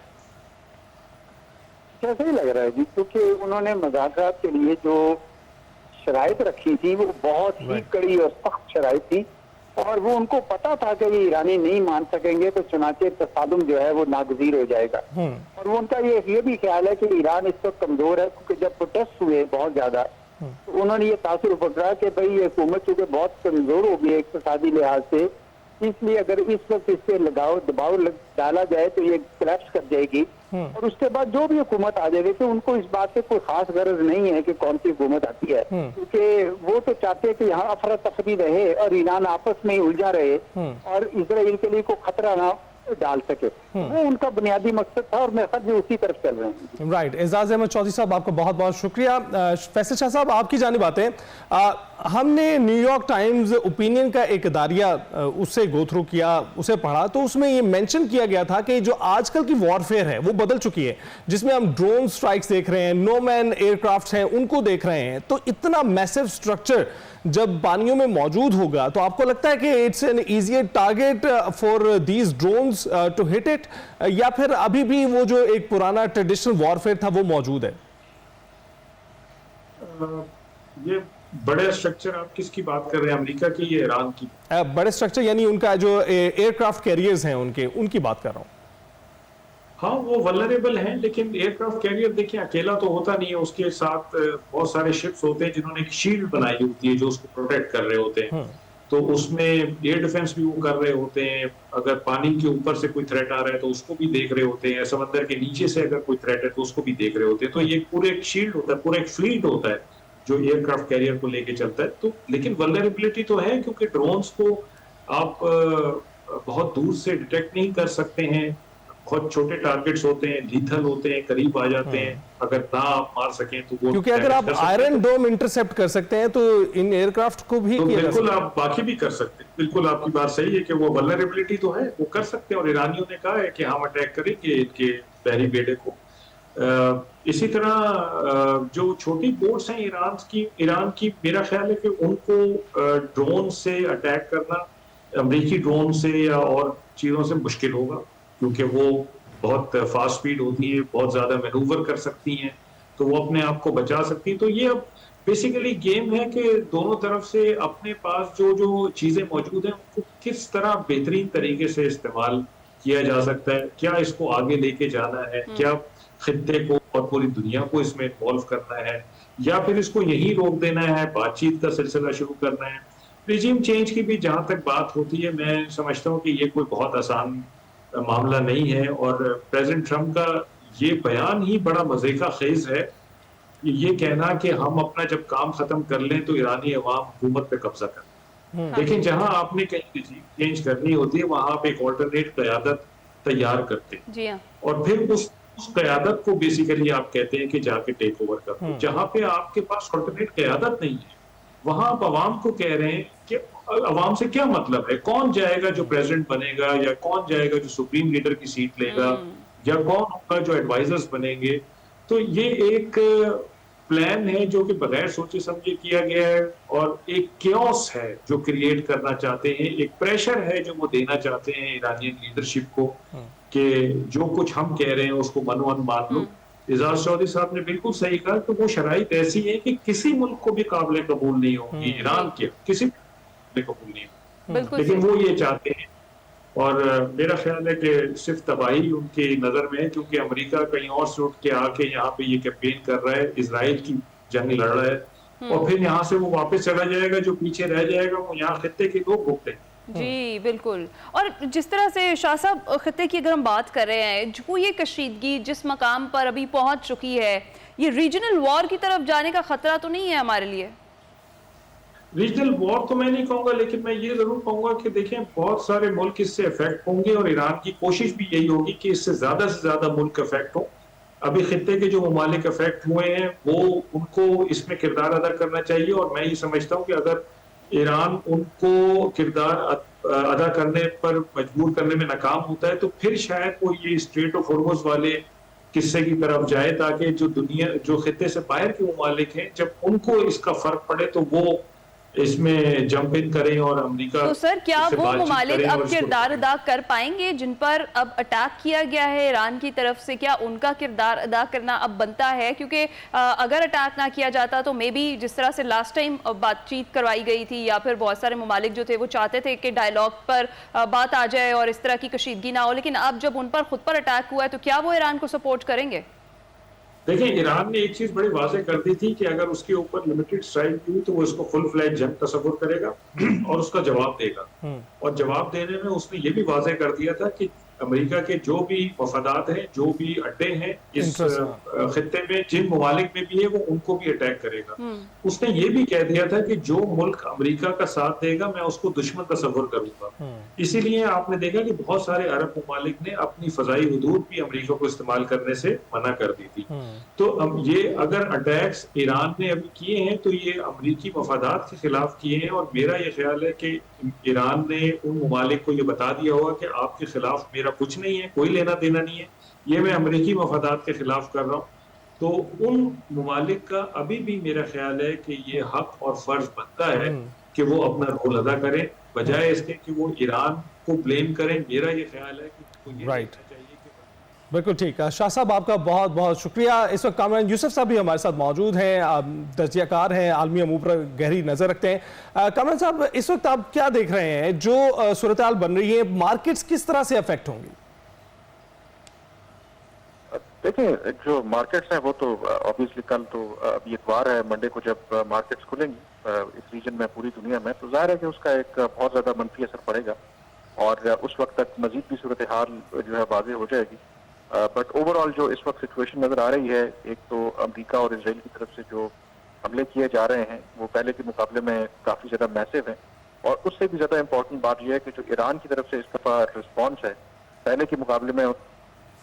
अच्छा कामरान, आपको लगता है कि बेसिक टारगेट ही अमेरिका का ये था कि इस तरीके से अटैक किया जाए, पहले मुज़ाकरात में उलझाया जाए, उसके बाद टाइम लिया जाए, प्रिपेयर होकर बाकायदा अटैक किया जाए और उसके बाद फिर ईरान को फोर्स किया जाए, जिस तरह से जो ईरान की तरफ से अटैक किए गए, जिस तरह से सऊदी अरब में किया गया, कुवैत में, बहरीन में जिस तरह से अटैक्स किए गए, और इनको आपस में ही लड़वाया जाए? क्या ये बेसिक एजेंडा था?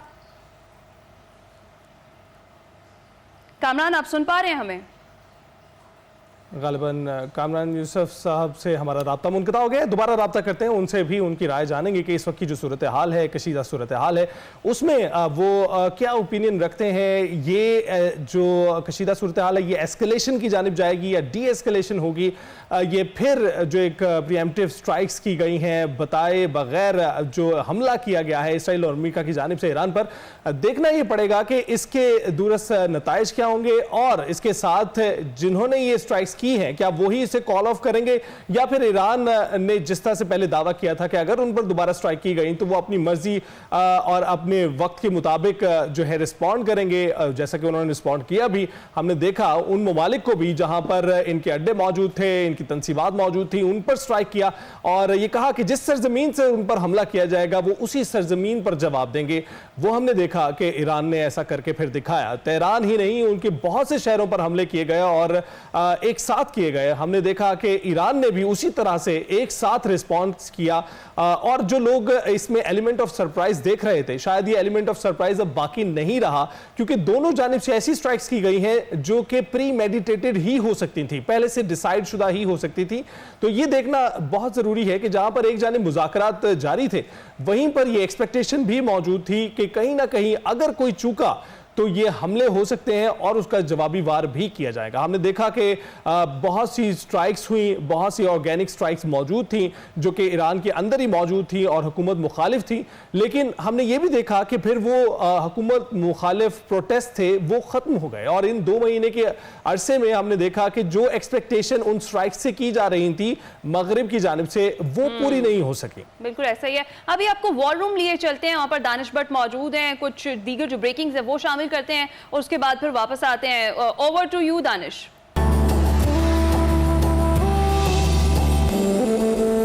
Welcome back ji. इसराइल और अमेरिका का जो अटैक है ईरान पर, उस पर हम बात करें, जो ईरान का रिस्पांस है उस पर हम बात करें।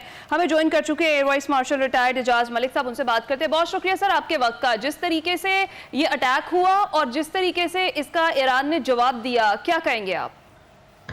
देखें, ये इस चीज का खतरा तो मौजूद था, बावजूद इसके कि मुज़ाकरात या बैक चैनल डिप्लोमेसी चल रही थी, वो उसके बावजूद इस चीज़ का जो इख्तिमाल तो था और बिलाखिर वही हुआ। और अभी तक जिस तरीके से चीज़ें अनफोल्ड हो रही हैं ये बिल्कुल उसी पैटर्न पे हैं जो पिछले साल जब ये कॉन्फ्लिक्ट में इस तरह एस्केलेशन हुई थी, तो तकरीबन उसी पैटर्न पे अभी भी ये चीज़ें अनफोल्ड हो रही हैं।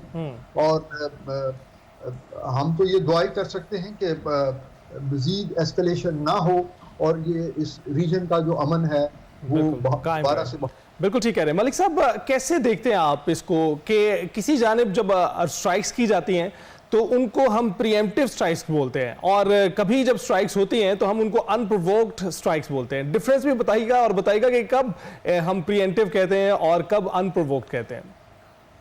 देखिए,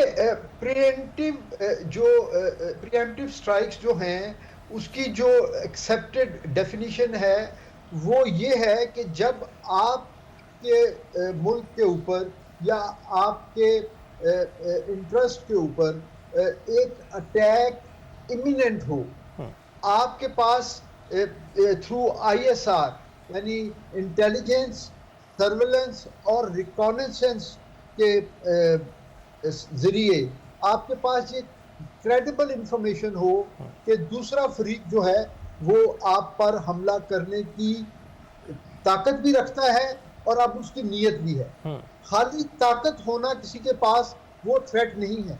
थ्रेट के जो दो कंपोनेंट होते हैं, एक कंपोनेंट ये है कि आपके पास वो मिलिट्री पावर हो, वो वेपन्स हो, और दूसरा कंपोनेंट ये है कि आपके पास इंटेंट हो उसको इस्तेमाल करने की। तो ये दोनों चीजें जब इंटीग्रेट हो जाती है तो वो थ्रेट बनती है। तो किसी भी थ्रेट के अगेंस्ट जब आप पहले अटैक कर दें और उसको न्यूट्रलाइज करें तो ये प्रीएम्प्टिव स्ट्राइक। राइट। अनप्रोवोक्ड जो अटैक है वो ये है कि आपके बज़ाहिर तिजारती, डिप्लोमेटिक और जो है समाजी ताल्लुकात किसी फरीक के साथ बिल्कुल सही हो और अचानक आप जो है वो उनके ऊपर चढ़ दौड़ें, वो आप ग्राउंड अटैक करें, फायरिंग करें, या आप ड्रोन्स के जरिए या स्टैंड ऑफ एरियल वेपन के जरिए अटैक करें। तो वो जो है दूसरी ऑप्शन जो है जो मैंने बताई वो अनप्रोवोक्ड स्ट्राइक के जुमरे में आएगी। राइट। अच्छा सर, जिस तरीके से ये अटैक था और जो ईरान की हम ऑप्शंस की अगर बात करें, जो ईरान का रिस्पांस था इस पर, उस पर आप क्या कमेंट करेंगे? किस हिकमत अमली के तहत अब ईरान जो है वो मैदान में आया है और जिस तरह से रिस्पॉन्ड बैक किया गया है, बड़े बर वक्त जो है वो जवाब दिया गया है, आगे की क्या हिकमत अमली हो सकती है ईरान की? देखिए, इस जंग की अगर हम मुहरकात को देखें तो इसमें इजराइल जो प्लानिंग है उसके ऊपर ही ये जंग अमेरिका और इजराइल मिलकर कर रहे हैं। अमेरिका को एम्ब्रॉयल किया है इजराइल ने, क्योंकि इजराइल इस खित्ते में अपने ग्रेटर इजराइल प्लान को परवान चढ़ाने के लिए उसके रास्ते में अगर कोई मुल्क रुकावट है तो वो ईरान है।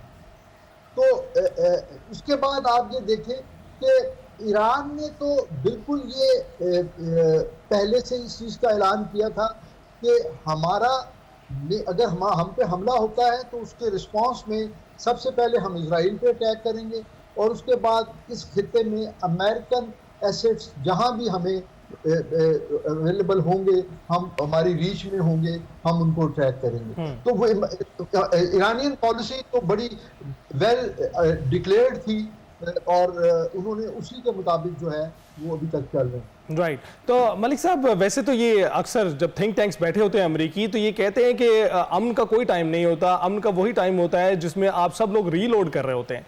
तो आपने ये देखा कि गुज़िश्ता साल जून में ये 12 दिनों की जंग हुई और उसके बाद से लेके अब तक के वक्त में हमने देखा कि कोई ऐसे इवेंट सामने नहीं आया, लेकिन मुज़ाकरात की बात होती रही, नेगोशिएशन की बात होती रही। इस दौरान आपको रीलोडिंग होती हुई अमेरिका की जानिब से दिखाई दी या ईरान भी इसके लिए तैयार था?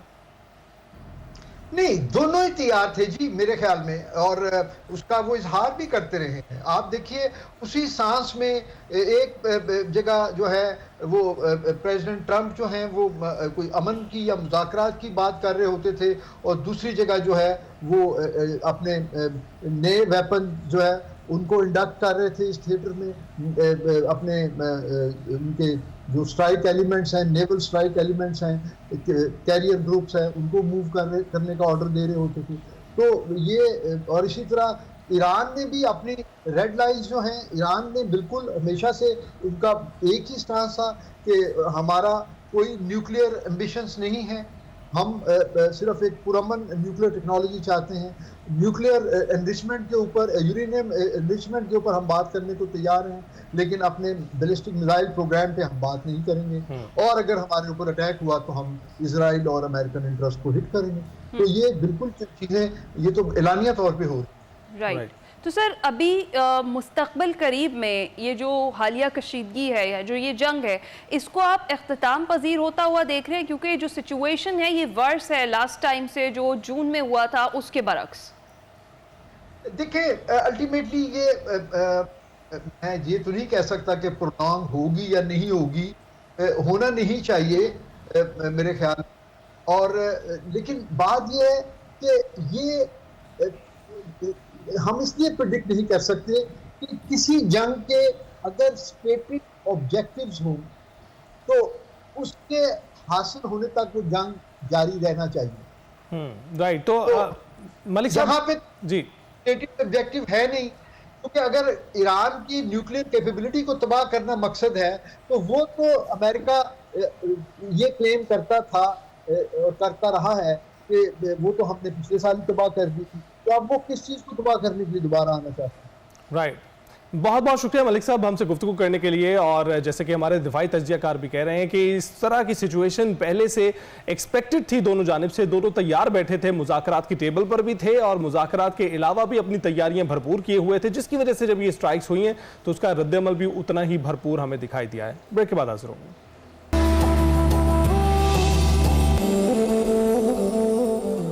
खैर रमजान में एक बार फिर से खुशामदीद। अभी आपको लिए चलेंगे अपने किचन में और देखेंगे कि शेफ सिमरन जो रेसिपी हमारे लिए बना रही थी वो कहाँ तक पहुंची है। ओवर टू यू सिमरन। अच्छा जी, तो मेरी तैयारी मुकम्मल हो चुकी है। मैंने अपने इंग्रेडिएंट्स एक जगह कर दिए हैं। तो सबसे पहले डायनामाइट चिकन के लिए हम चिकन बनाना स्टार्ट करते हैं। चिकन को मुझे फ्राई करना है, बट उससे पहले मैं चिकन मैरिनेट करूँगी। और उसके लिए जो इंग्रेडिएंट्स मुझे चाहिए वो है बोनलेस चिकन है मेरे पास, काली मिर्च, नमक, ज़ीरा पाउडर, लहसुन अदरक का पेस्ट, लाल मिर्च, कुटी हुई लाल मिर्च, और ये मैदा और कॉर्नफ्लोर है जो मैं बाद में फ्राई करने से पहले इस्तेमाल करूँगी। और हम अंडा भी ऐड करेंगे। तो चिकन में पहले स्पाइसेस जल्दी जल्दी ऐड कर लेते हैं।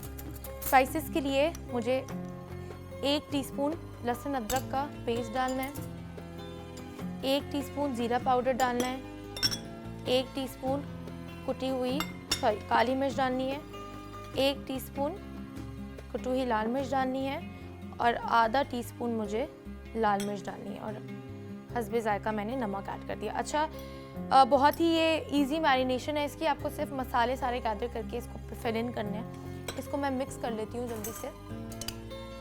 ठीक है, ये मैंने अपनी चिकन पे मसाले लगा दिए हैं। चिकन आप देख सकते हैं कैसे क्यूब्स कट हुई हुई हैं। ठीक है, ये मसाला मेरा इस पर अच्छा सा ब्लेंडन हो गया। इसके बाद मैं ऐड करूंगी इसमें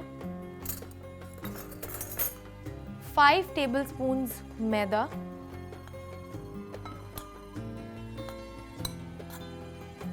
और 3 टेबलस्पून्स कॉर्नफ्लोर। ये फ्राई करने से पहले बहुत ज़रूरी है क्योंकि मुझे अपनी चिकन क्रिस्पी करनी है, तो मेरी लेयरिंग मजबूत होना बहुत ज़रूरी है।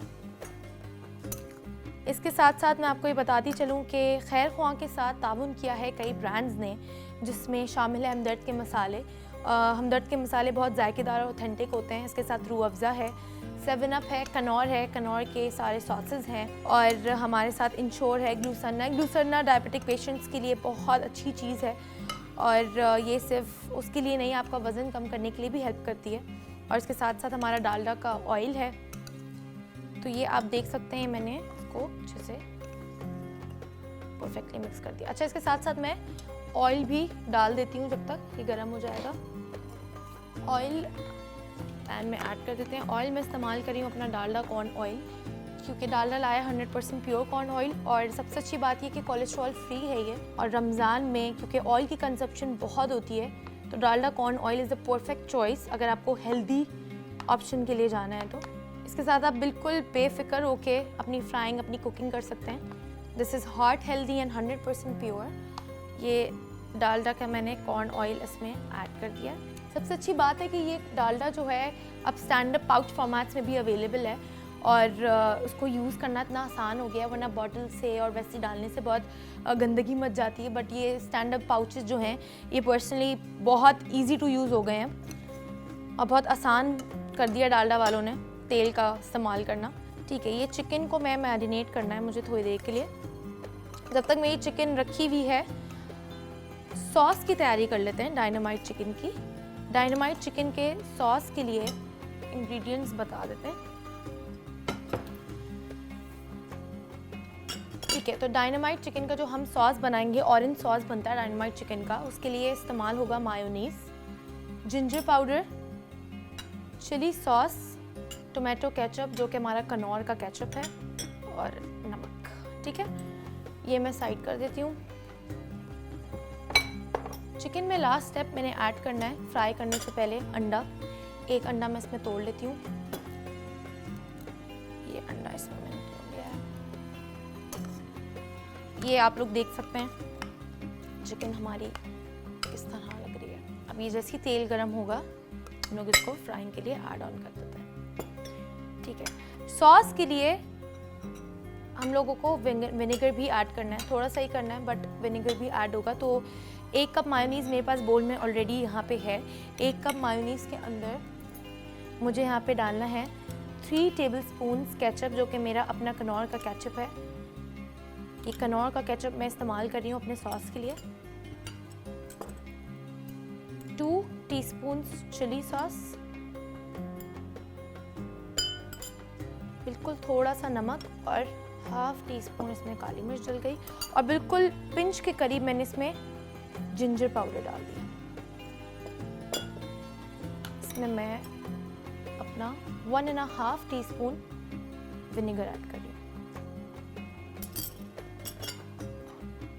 ये सॉस डायनामाइट चिकन सबसे ज़्यादा मज़े का इसलिए लगता है कि इसकी सॉस बहुत यूनिक होती है, जिसकी ऑरेंज सॉस बनती है वो बहुत यूनिक होती है। तो सॉस को आपने बहुत परफेक्टली बनाना है ताकि चिकन का जो फ्लेवर है वो इसके सॉस से ही आता है।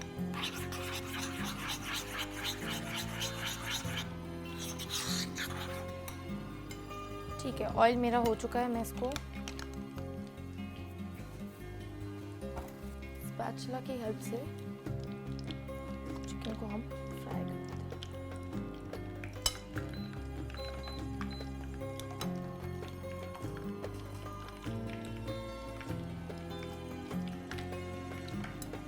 चिकन अच्छे से मैरिनेट करके मिक्स करके मैंने इसको फ्राइंग पैन में ऐड कर दिया है। जितनी अच्छी इसकी लेयरिंग होगी उतनी क्रिस्पी चिकन बनेगी।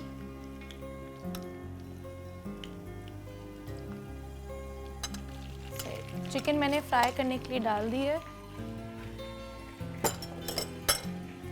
सॉस हम आगे रख लेते हैं क्योंकि अब हमें मिक्स करना है।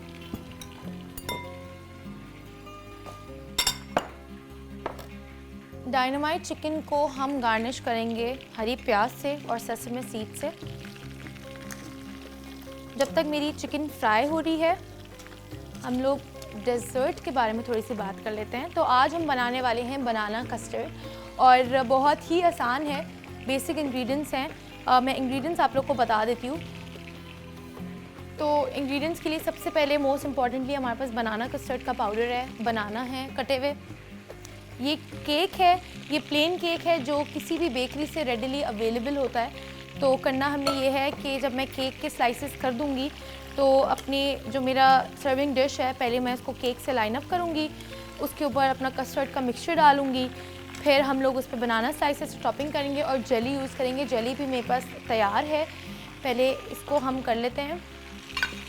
अच्छा, कस्टर्ड मिक्सचर कैसे बनाना है? कस्टर्ड मिक्सचर आप लोगों ने चूल्हे पे दूध उबालना है थोड़ा सा और उसमें 3 से 4 चम्मच कस्टर्ड पाउडर डालना है, तो ये हमारा कस्टर्ड मिक्सचर रेडी होगा।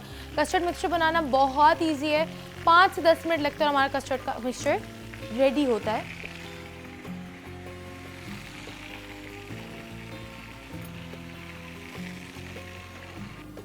ठीक है, चिकन मेरी तैयार है। इसका कलर आप देख सकते हैं बिल्कुल गोल्डन ब्राउन जैसा आ गया है, तो इसको मैं निकाल लेती हूँ। अच्छा, डायनामाइट चिकन सर्व मैं करूँगी ग्लासेस में अपने, ठीक है। आई थिंक इसको सॉस में डायरेक्ट मिक्स कर लेते हैं।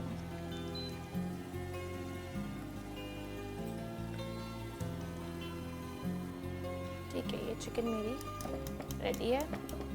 इसको सर्व करके साथ साथ हम लोग डेजर्ट की भी तैयारी स्टार्ट कर देते हैं। डेजर्ट के लिए मैंने अपना सॉस पैन यहाँ रख दिया। पहले मैं डायनामाइट चिकन को सॉस में कर लेती हूँ अच्छे से।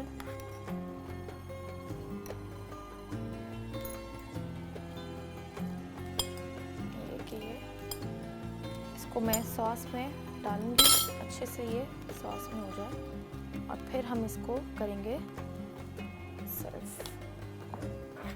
ठीक है, ये चिकन मैं इसको सर्व कर रही हूँ। अच्छा, आज की चिकन की सबसे ख़ास बात यह है कि जो ये चिकन इस्तेमाल मैं कर रही हूँ ये चिकन है सबरोसो की, और जब बात क्वालिटी की आती है तो सबरोसो सबसे आगे है, इसकी क्वालिटी भी और इसकी फ्रेशनेस भी। से इसको साइड कर देते हैं। अब मेरी डायनामाइट चिकन की सिर्फ गार्निशिंग रह गई है और डायनामाइट चिकन की गार्निशिंग मैं करूँगी अपनी हरी प्याज से और सेसमी सीड से। ये मैं इसको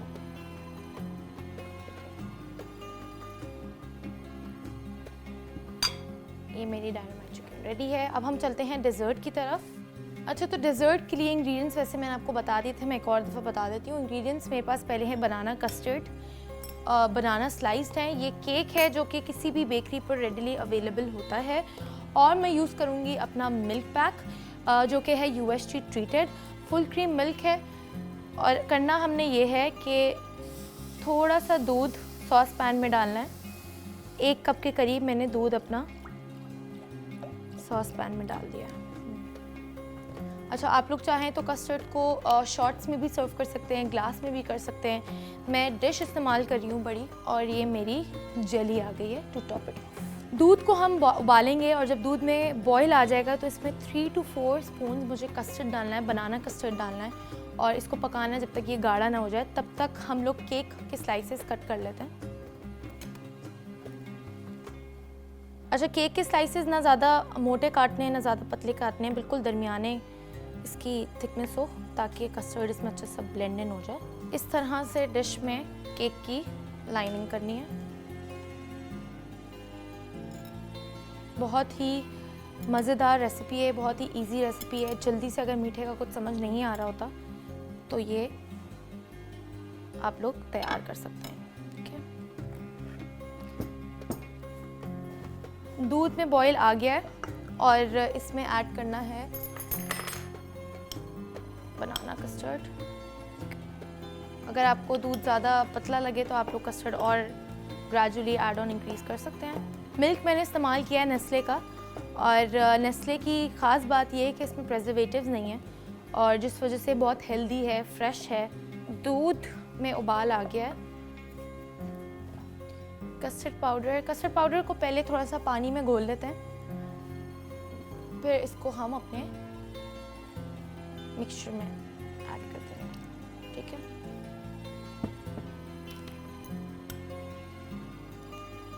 नेस्ले फुल क्रीम मिल्क में ऐड करने से पहले मैं इसका मिक्सचर बना रही हूँ पानी में।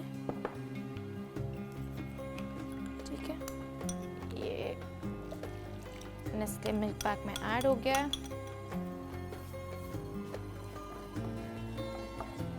अच्छा, दूध को हिलाना है जब तक ये गाढ़ा ना हो जाए। इसको मैं मिक्स करती रहती हूँ। अच्छा, बिल्कुल भी 1 सेकंड के लिए भी आपको दूध को जो है छोड़ना नहीं है अनअटेंडेड। इसमें चम्मच हिलाते रहना है, वरना ये नीचे बहुत जल्दी लग जाता है। और जब तक ये गाढ़ा ना हो जाए ये इसको चलाते रहना है। ठीक है, मिक्सचर मेरा रेडी है। इसको हम इसमें ऐड ऑन कर लेते हैं।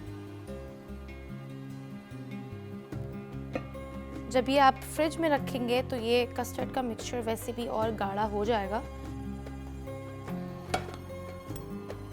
इसको आपको स्प्रेड करना है ताकि ये केक में अच्छे से सोक हो जाए। इसको अब हम टॉप करेंगे बनाना से।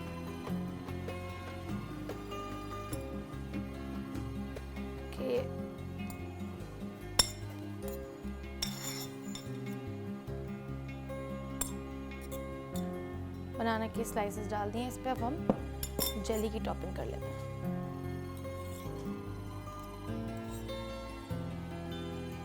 ये मेरा बनाना कस्टर्ड बिल्कुल तैयार है। ठीक है, ये आप लोग देख सकते हैं मेरी डायनामाइट चिकन, और मीठे में आज हमने बनाया था बनाना कस्टर्ड जो कि बिल्कुल तैयार है। उम्मीद है आप लोग को ये रेसिपी अच्छी लगी होगी, क्विक लगी होगी। मिलते हैं हम नेक्स्ट सेगमेंट में एक नई रेसिपी के साथ। तब तक अपना ख्याल रखें। अल्लाह हाफ़िज़।